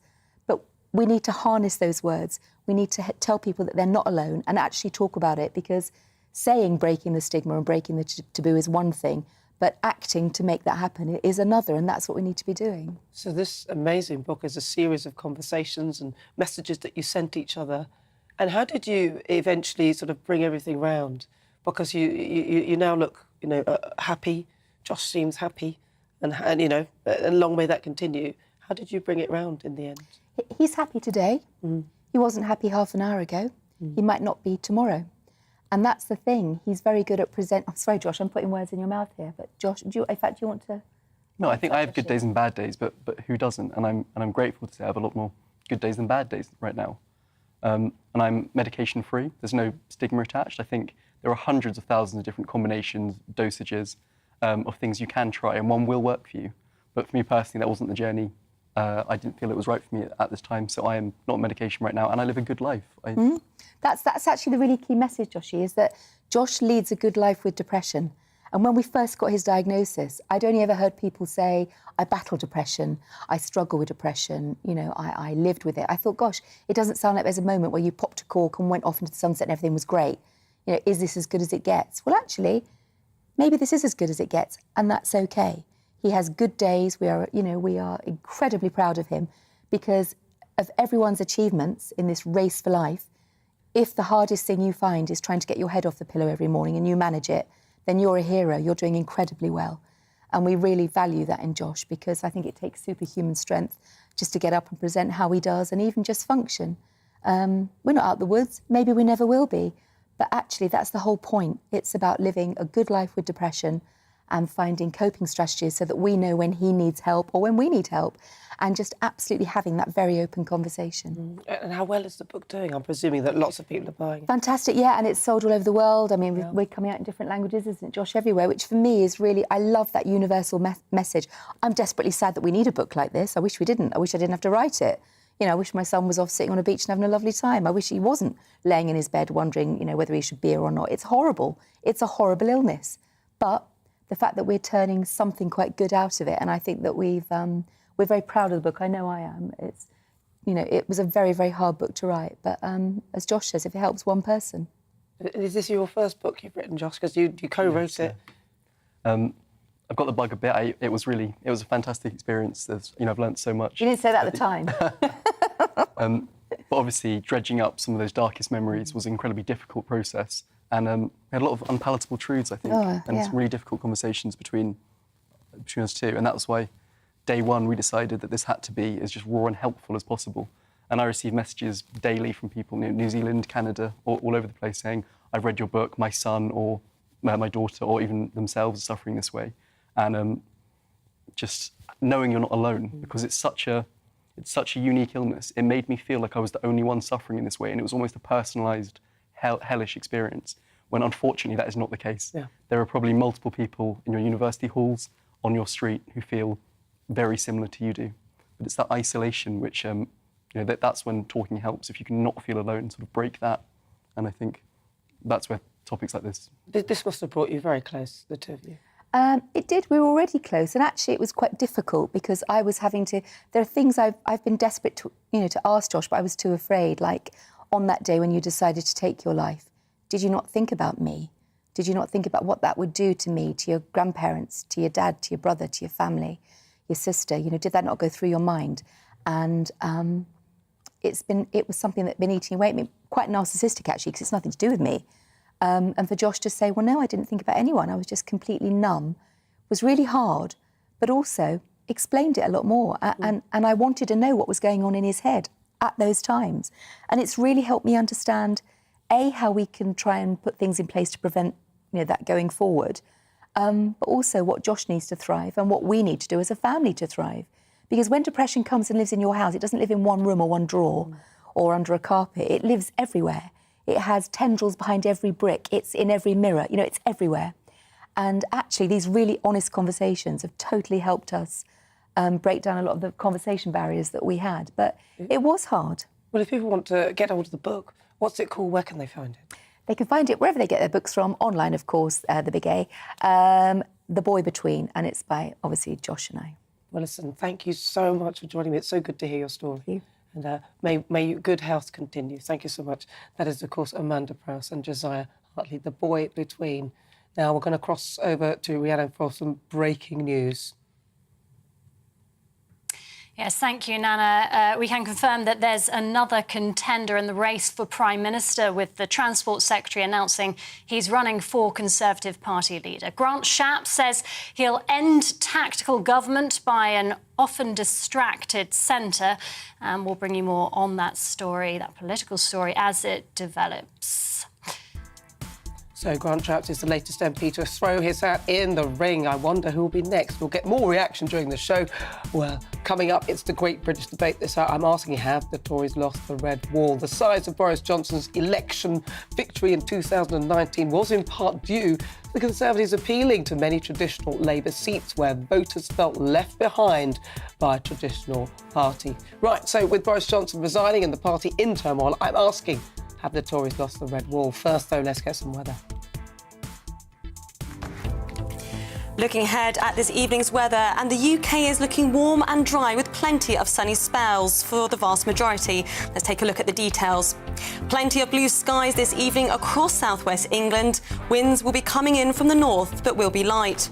Warm for all, with temperatures around 22 degrees Celsius. Southeast England and the London area will be dry and sunny this evening, with generally light winds. Temperatures will be around 25 degrees Celsius.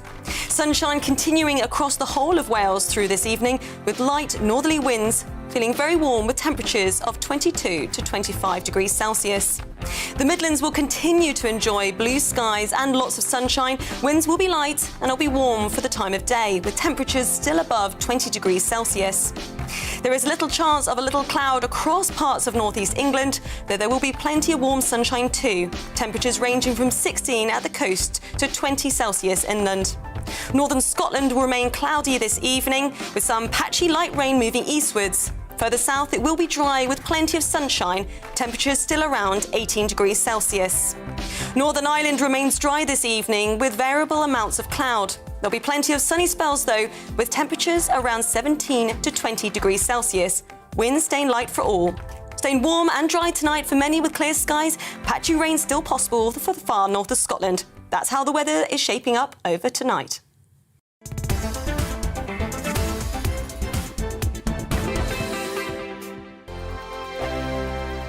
We are GB News. We're right across this great nation. On TV. On radio. On digital. Absolutely everywhere. We don't talk down to you. We embrace all voices with honest and civilised conversation. We are not part of the establishment. We're one of you. And we're only getting started. Join us on GB News, the People's Channel. Britain's news channel.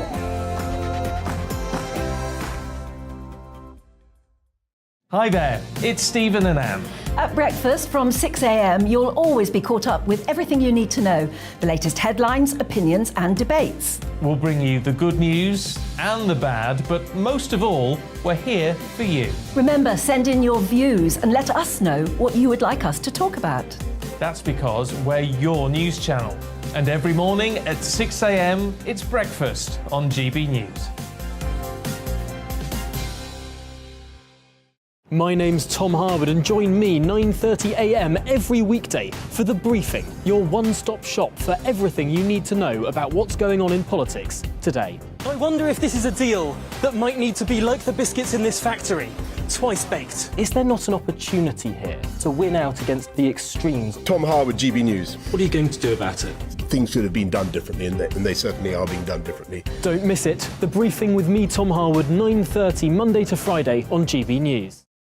Where would you like to go? Just take me to the studio, please, Matt. You know where you're going. I've got a show to do. Friday Night Feast on GB News, 7 p.m. And it's like nothing you've ever seen before. We take a different angle on the week's biggest news stories. The viewers and listeners set me some absolutely mad challenges to do. We tried to rehome a rescue dog. And yes, there's some other wacky stuff in there as well. I feel like I could take on the world. Well, that's that. Friday Night Feast with me, Patrick Christie's, every Friday, 7 till 9 p.m. on GB News. Be there.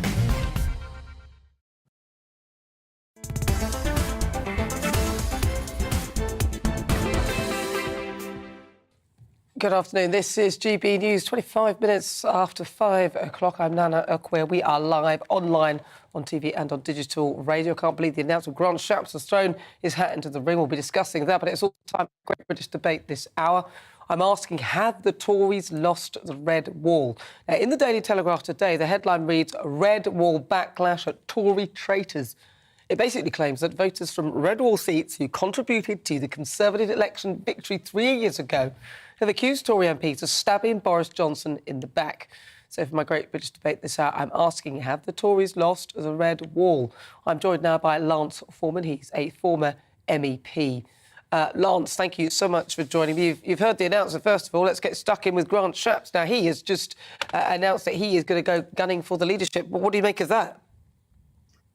Well, it's not completely surprising. I mean, a lot of people throwing their hats into the ring. I think a lot of people out there are very unhappy about HS2, actually. So it'll be quite interesting to see what he has to say about that, because, of course, he's been the minister behind it. There's a lot of people that think that's been a complete and utter waste of, 110 billion pounds to get people from the north of England to London 10 minutes quicker. So I think he'll have to spend quite a bit of time trying to defend that. It is crazy. And I'm hoping that whoever becomes leader next actually completely ditches that policy. Well, there's also the issue of smart motorways that he seems to be sort of pressing ahead, and the fact that you can't really get to speak to anybody for the Department of Transport or whatever they're called now, whether they Highways England, or they've changed their name a few times, spent a lot of money on the advertising. So it'll be interesting to see. Yeah, be interesting to see. They're not very smart, and indeed, I would say that if you're a driver in the UK, you're probably having the worst time ever.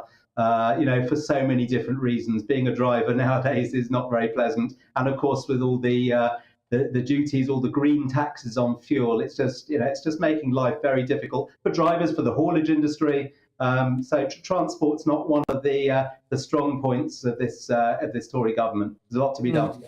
Interesting. Well, now, I want to ask you whether you're worried that it's concerned with the red wall seats, because a lot of people have turned around. I'm not surprised they have, and said that they feel that the Tory party have stabbed Boris Johnson in the back, and then some of them are even trying to press for Boris Johnson to leave immediately, which I don't think is a good idea, especially if they want to keep the support of the red wall. Do you think that the Tories should be worried about that?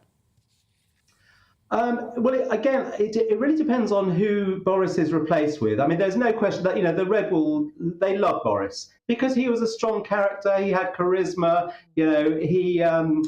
I understand that loads of people in the Red Wall have named their pets after Boris, which they might have to rename after the next leadership. But they were a fan of Boris. But I say that, I think a lot of them have felt over the last probably year or so that actually Boris hasn't been delivering Brexit in the way he might have done. I think they've been unhappy with his sort of complete, derangement over all the green stuff. There's a lot of support for fracking in the north of England. It will create tons of jobs, and the cost of living is the biggest issue. And all the borrowing that the Conservatives have done under Boris and particularly under Rishi, and our energy policy has led to a ridiculous, a rise in the cost of living. So we need a leader that's going to deal with that. Personally, I think there is only one actually that is really sound on economic policy, and I think that's Liz Truss. And she's a Brexit convert, and sometimes you find that the converts are even more passionate about it than the people that sort of came along at the outset. She might be doing a Theresa May, though, mightn't she? Because she might be doing a Theresa May. I mean, Theresa May pretended that she was converted, and then it was clear that she simply wasn't and didn't really want to get anything done. Listen, I mean, a lot of people in the Red Wall say that a lot of people. No, you said that. I've actually been following Liz for about 8 years now. She used to be the food minister, and obviously I'm in the food business. I've taken quite a close interest, and I've heard speeches she's delivered over the last 5 or 6 years. And, I know people joke about her doing her photographs looking like Thatcher, but I tell you what, if you read and listen to those speeches, they are the most Thatcherite and sort of free market speeches I've heard. And you have to remember, back in 1983, Thatcher won more seats across the UK than Boris did. A lot of those seats of the Red Wall were supportive of Thatcher. They're aspirational voters. I don't know, I've still got a bad taste in my mouth after Theresa May. But, I mean, what do you think, though? A lot of the Red Wall people say that they voted because of Boris. See, and this is the thing. So what's stopping Labour from swooping in and rebuilding the Red Wall and trying to pretend that they're going to be, doing what they should traditionally be doing? I think it's up to the next leader to prove that they can deliver. Boris did his job. He got Brexit done. But getting Brexit done isn't actually seizing the opportunities of Brexit. And we've only started on that. Again, Liz Truss was the one. She did the trade deals. But we haven't started on the deregulation. And we actually need to seize the opportunities of being independent now. So you need somebody that can buy into that. And, we've got 2 years to prove that actually we can deliver. And I think the Red Wall will come with us. The Labour Party are hardly the most inspiring at the moment. Most of the front bench were in Corbyn's government, supporting Corbyn for leader.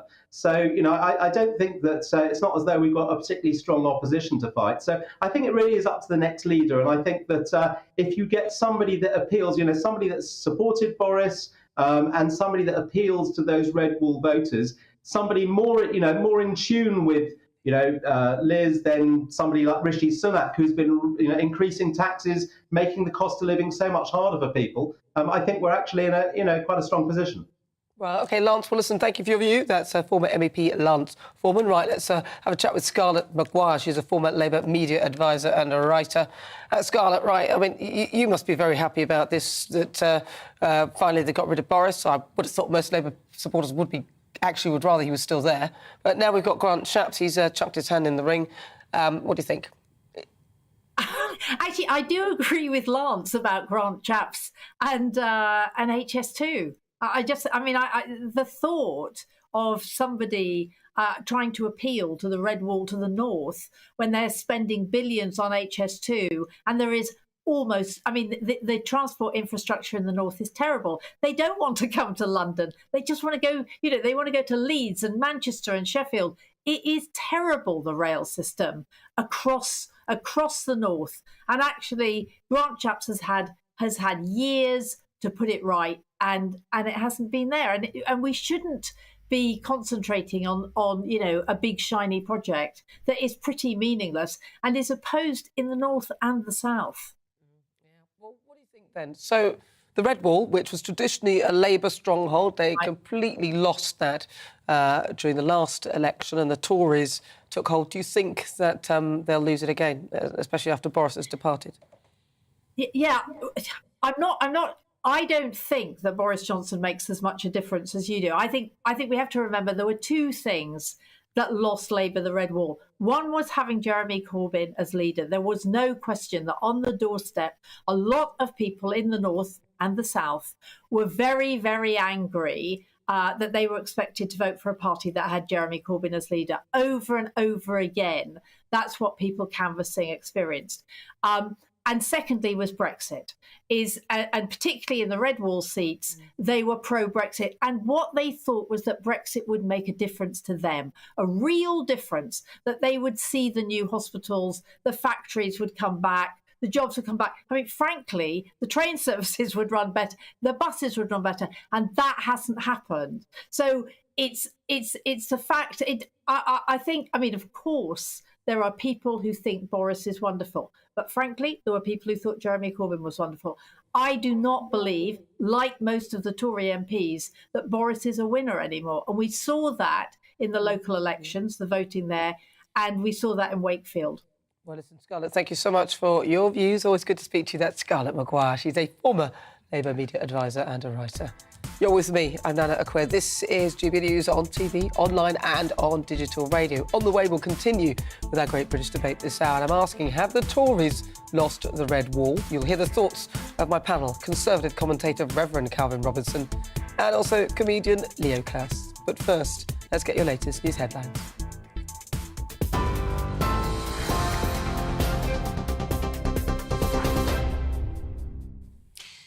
Good afternoon, it's 5:34. I'm Rhiannon Jones in the GB Newsroom. Transport Secretary Grant Shapps is the latest MP to launch his Conservative Party leadership bid. He says he'll end tactical government by an often distracted centre. His announcement comes after Defence Secretary Ben Wallace, who was tipped as a front-runner, ruled himself out of the race. Posting on Twitter, he said his focus is his current job and keeping the country safe. Others to enter the contest include former Equalities Minister Kemi Badenoch and Rishi Sunak. British troops are training up to 10,000 Ukrainian soldiers in the UK to help them win the war against Russia. It's being run by the Ministry of Defence, which says the programme will give volunteer recruits the necessary skills to fight on the front line. Muslims around the world are marking Eid this weekend. Thousands of people gathered in Birmingham for morning prayers for the second and biggest of the two main holidays of the Islamic calendar. It coincides with the Hajj Pilgrimage in Saudi Arabia. These are live shots from Mecca, where hundreds of thousands of pilgrims have been gathering for the annual ritual, throwing pebbles on giant columns which symbolise Satan. Numbers are being limited this year in the wake of the pandemic. And history's been made at Wimbledon this afternoon, with Elena Rybakina becoming the first player from Kazakhstan to win a Grand Slam title. She beat Tunisian third seed Ons Jabeur in 3 sets. The 23-year-old was born in Moscow, but despite Wimbledon's ban on Russian and Belarusian players, Rybakina was allowed to compete as she switched to represent Kazakhstan 4 years ago. There to present her with the Venus Rosewater dish, the Duchess of Cambridge. TV online and DAB Plus radio, this is GB News. Don't go anywhere. Nana will be back in just a moment.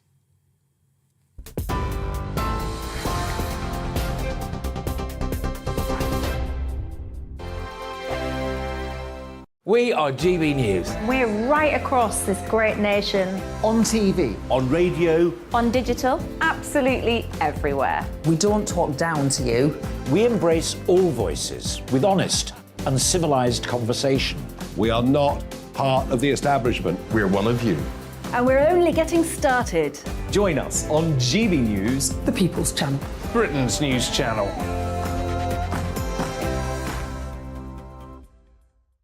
Hi there, it's Stephen and Anne.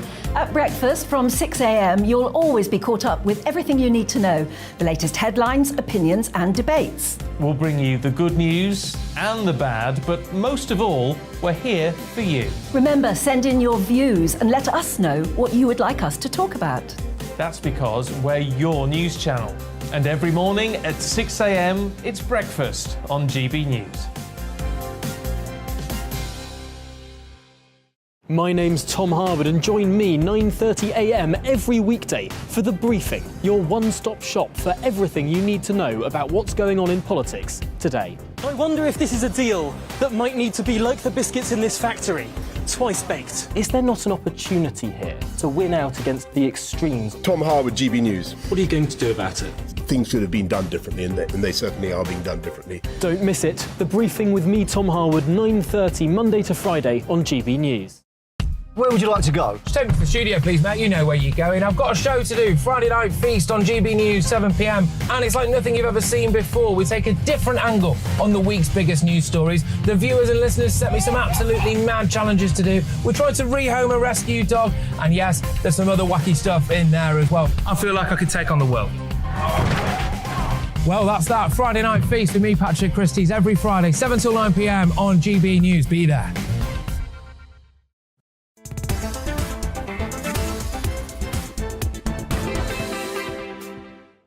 If you just joined me, where have you been? This is GB News on TV, online and on digital radio. I'm Nana Akua. We are the People's Channel. And in our Great British Debate this hour, I'm asking, have the Tories lost the red wall? Now, the size of Boris Johnson's election victory in 2019 was helped by the Tories' success in red wall seats. Now, these are traditional Labour seats where voters felt that they were left behind by the Labour Party. But the Tories are trailing Labour now in the polls. And in the recent Wakefield by-election, Keir Starmer's party was able to gain one of those traditional seats, although, to be fair, the Conservative MP that held them was was not really particularly pleasant, which is no surprise why people wouldn't vote for Conservatives after he was in place. So with the Conservatives in turmoil, I'm asking, have the Tories lost the red wall? Let's have a quick look at what you've been saying already. Now, Nelly says the red wall vote was firstly Brexit, secondly levelling up. We got neither. Conservative promises are like sandcastles on a tidal beach. Let's see what Susan says. She says, depends who they put in power. If it's Rishi, then all will be lost for the Conservatives, in my opinion. Alan says, stuff the red wall. The Tories have lost the country. Just think, Alan. Well, who's going to take the country, Alan? This is our worry. I mean, it's Keir Starmer. Let's see what my panel make of that. Conservative commentator, Reverend Calvin Robinson, and also comedian Leo Kearse. Right, I'm going to start with you, Calvin. What do you think? Have the Tories lost the red wall, in your view? Important question, because I don't think the Tories won the red wall. I think actually Labour lost the red wall, and there is a difference. Boris does make an impact, of course, but it's not just down to him. Because in 2019 we did win, the Conservatives did win Bassett Law and Ashfield, the fantastic Lee Anderson. But also in 2017, before Boris was the leader, the Conservatives won Copeland and Mansfield with Ben Bradley, my hometown, which was the first time it turned Conservative in my lifetime. So things were already shifting away from Labour before Boris Johnson took the reins. Of course, a lot of it is down to Brexit, and a lot of it is down to the fact that the Labour Party no longer stands for the working man. So they've shifted away from Labour and lent their votes to the Conservatives. That was a very powerful thing to say. You've lent us your votes so that you're not going to assume it, because that's what the Labour Party had done for decades, really, just assumed that they would get that sort of left-wing working-class vote. What do you think? Yeah. Well, I think the only way, I mean, the politicians propose these policies like levelling up. It's not even a policy, it's a sort of vague idea, levelling up northern communities. The only way you can level up, you can't pump money into a community and bring it up. The only way for towns to level up is for taxes to be cut so that people can generate their own wealth and keep their wealth and spend it on what they want. That's better for the economy. That'll lift people out of poverty, and it'll be fantastic. I think building high-speed rail links with billions and billions of taxpayers' pounds. Remember, every pound that goes to HS2 is a pound that could have been spent in a shop in a local community that could have flown around the economy. And as Calvin says, I mean, the Tories didn't so much win it as Labour have completely lost the post-industrial working class vote. And I don't see them getting it back under Keir Starmer. He's not a John Prescott type. He's Sir Keir Starmer. May I just say, I like this ensemble that you're wearing. If you're not watching on TV, you're listening on radio. Leo's actually dressed and he's got a jacket on, which is unbelievable. And the yellow looks good.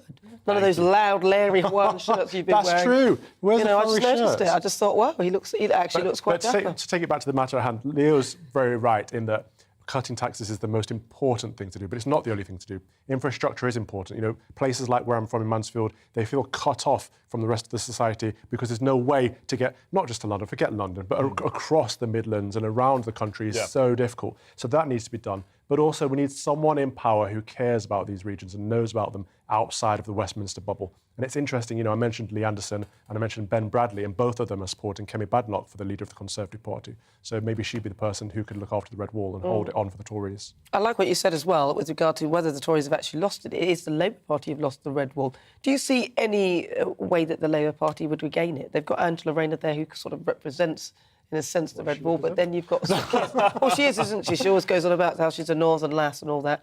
But you've got Sir Keir Starmer, who is everything but that, because he is, first of all, Sir Keir, which puts a lot of people off, and then he's very into his Islington sect and bubble, which you can see, you know, it's not no news there. Do you think they have any chance of attracting the Red Wall with him in charge? No, well, Sir Keir is the opposite of your straight-speaking northern stereotype. You know, he'd run everything past a focus group before it came out of his mouth. And also, he was head of the CPS when, unfortunately, the country wasn't prosecuting grooming gangs, and I think that's an issue that still resonates a lot in the north. I know people in the north have been affected by it, and they know you know, communities that have been families that have been affected by it, and it resonates, and it's still happening. So that's something that needs to be addressed. And you can't call people to account. So when he was calling Boris Johnson to account for things that are happening under his watch, and then not be accountable for things that happen under yours, so that doesn't work either, does it? And just on that issue, you mentioned the grooming gangs that are happening up in the north, around the areas like Telford and Rotherham. Absolutely still going on, absolutely still needs to be addressed. You had earlier on the show Samantha Smith, who talked about it on this very channel. She was fantastic. The day after talking about it, the police went and knocked on her door and said, why are you talking about this issue? It's like, they go off... Yeah. I mean, she's publicised it, but it's the fact that they go after the wrong people. The police have been complicit in these grooming gangs. They haven't clamped down, and when people speak out, they go and knock on their doors. Yeah, that does seem a bit off, really, and it's really not acceptable. That whole thing is still a hot potato and needs to be investigated. Now, we had some breaking news that Grant Shapps has thrown his hat in the ring. Is this a good thing, Grant Shapps, who smart motorways that aren't very clever? No. You can't get hold of anyone from Highway England, even if you tried. I've been trying for well over a year now. Nobody will speak to me. Well, yeah, but never mind that. I mean, the Tories are trying to get away from sleaze and profiteering, and Grant Shapps is a man who, under a false name, he pretended he was called Michael Green, and he ran a sort of pseudo-pyramid scheme, this get-rich-quick scheme, and he also ran this other business that... Yeah, this is all documented. He ran another business that was, that had some sort of dodgy blog software that created blogs, stole other people's content, and created blogs based on that to get Google. It was in breach of Google's advertising. And that's actually been... This is all documented. Then it's been... And the other thing was described... We'll check that out. The other thing was you pay him $500, and basically it's like that ad in the paper. It says, give me $500, I'll tell you how to get rich. You pay him the money, and he says, post an ad in the paper asking people for $500. And it's that kind of thing. So for the Tories, for him to be a viable candidate is ridiculous. And he lied about it as well. He lied about it. I don't know about that. We'll check that out. But I once had this thing, and it said, how to get rich quick writing books. And it says, buy this book. And then it says, write another 500 books like this. You should throw your hat into the ring. As well, yeah. What do you think, Calvin? Grant Shapps? I was just going to ask which name is he entering under, because, you know, it is a bit of a joke, isn't it? Bless him. He clearly wants a ministerial role in the next cabinet. But in a way, serious contender for leader. But I don't think he's a serious contender at all. But actually, what I will say about the Conservative Party is they have been open. They have come on to GB News to talk about things. And I think if the Labour Party wants to be taken really seriously, they need to be open to talking to everybody. And I want to get more. I want to get more Labour politicians onto my programme to talk to us more about what they stand for, so that people can actually understand and know what they're going to get if they then end up voting for a Labour. I want to see Nana Akua versus Angela Rayner. Well, that might be coming soon.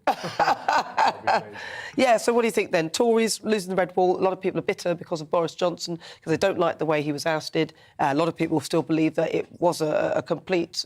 I think it was as well. I think it was a festive... Just literally, it was awful. No, Boris did it himself. But they hounded him. And Boris could have easily avoided it. Just a few simple things. A few simple things, like don't break the rules. Don't try and rewrite the rules once you've broken them. Just, and pay more attention to the job. It's not true. Come on, it's the most important job in the country. It's not true. Pay a bit more attention to it. Even when Boris Johnson did his speech to say, that he's resigning and where he showed he didn't apologise.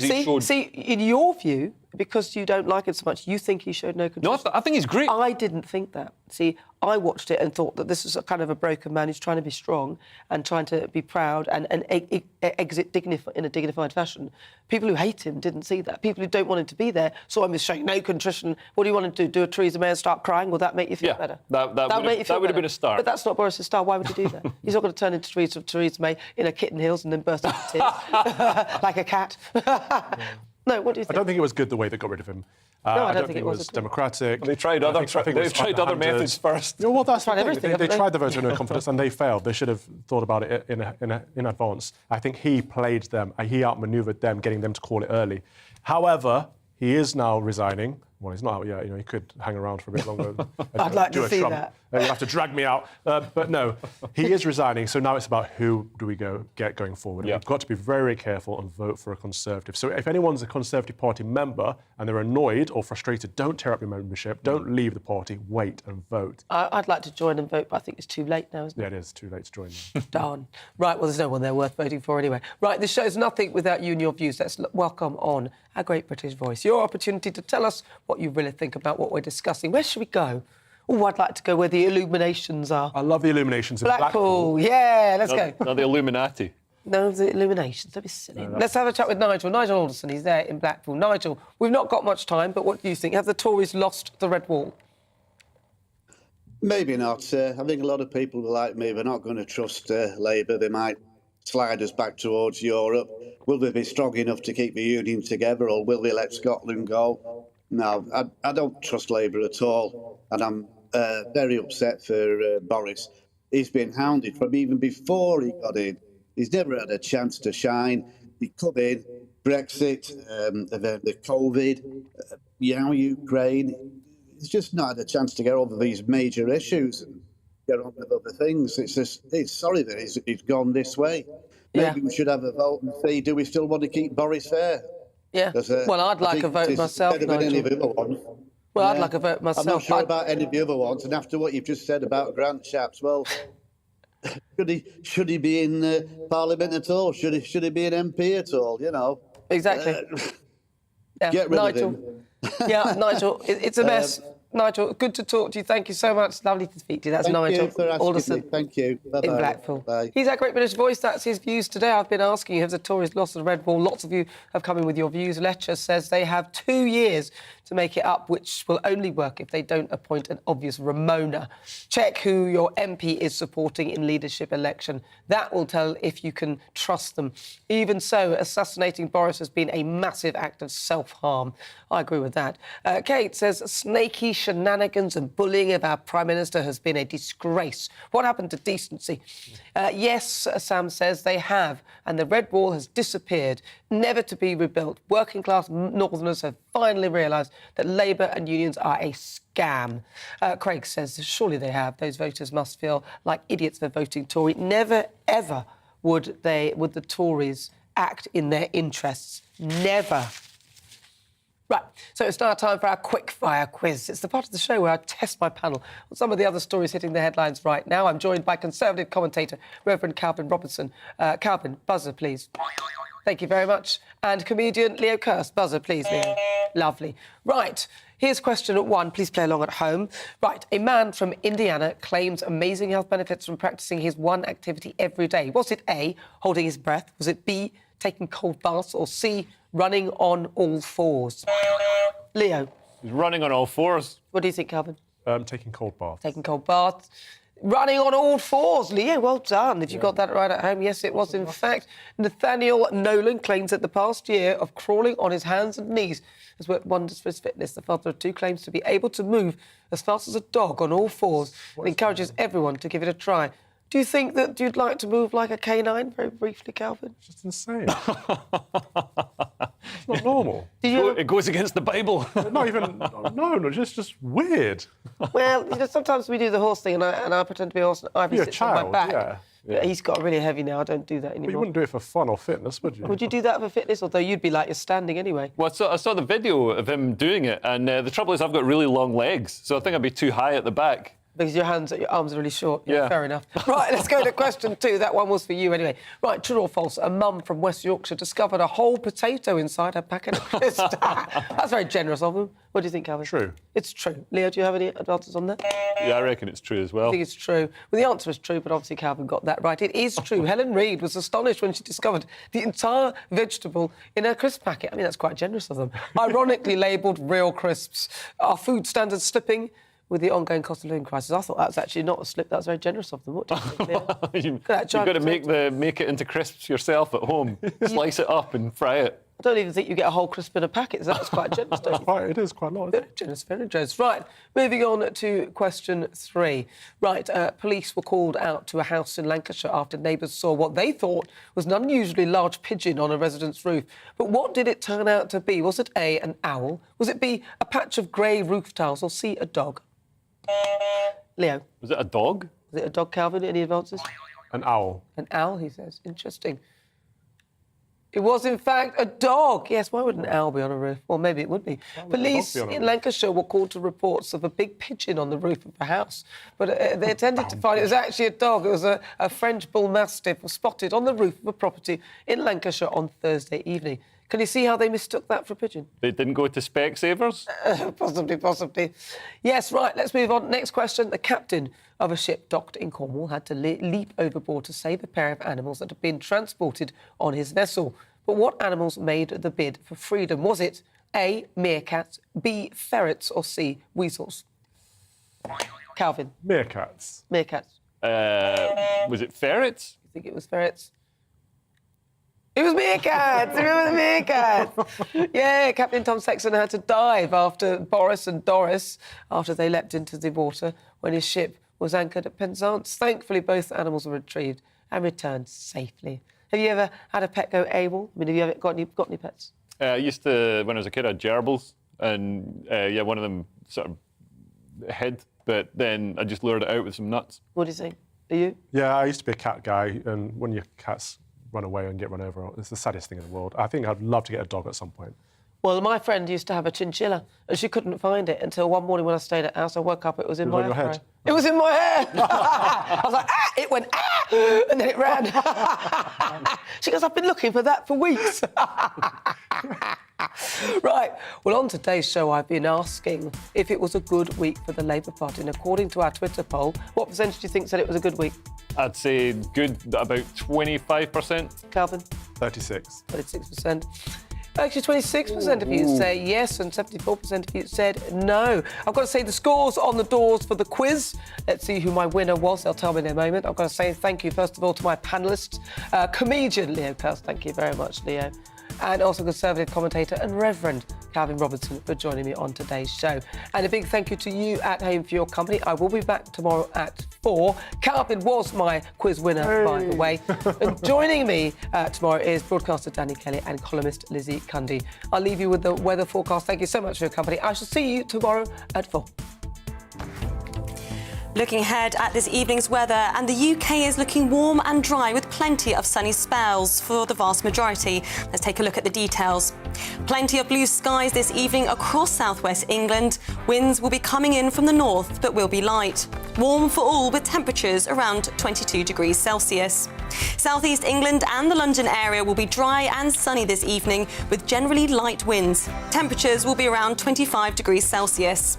Sunshine continuing across the whole of Wales through this evening with light northerly winds, feeling very warm with temperatures of 22 to 25 degrees Celsius. The Midlands will continue to enjoy blue skies and lots of sunshine. Winds will be light and it'll be warm for the time of day with temperatures still above 20 degrees Celsius. There is little chance of a little cloud across parts of northeast England, though there will be plenty of warm sunshine too. Temperatures ranging from 16 at the coast to 20 Celsius inland. Northern Scotland will remain cloudy this evening, with some patchy light rain moving eastwards. Further south, it will be dry with plenty of sunshine, temperatures still around 18 degrees Celsius. Northern Ireland remains dry this evening with variable amounts of cloud. There'll be plenty of sunny spells though, with temperatures around 17 to 20 degrees Celsius.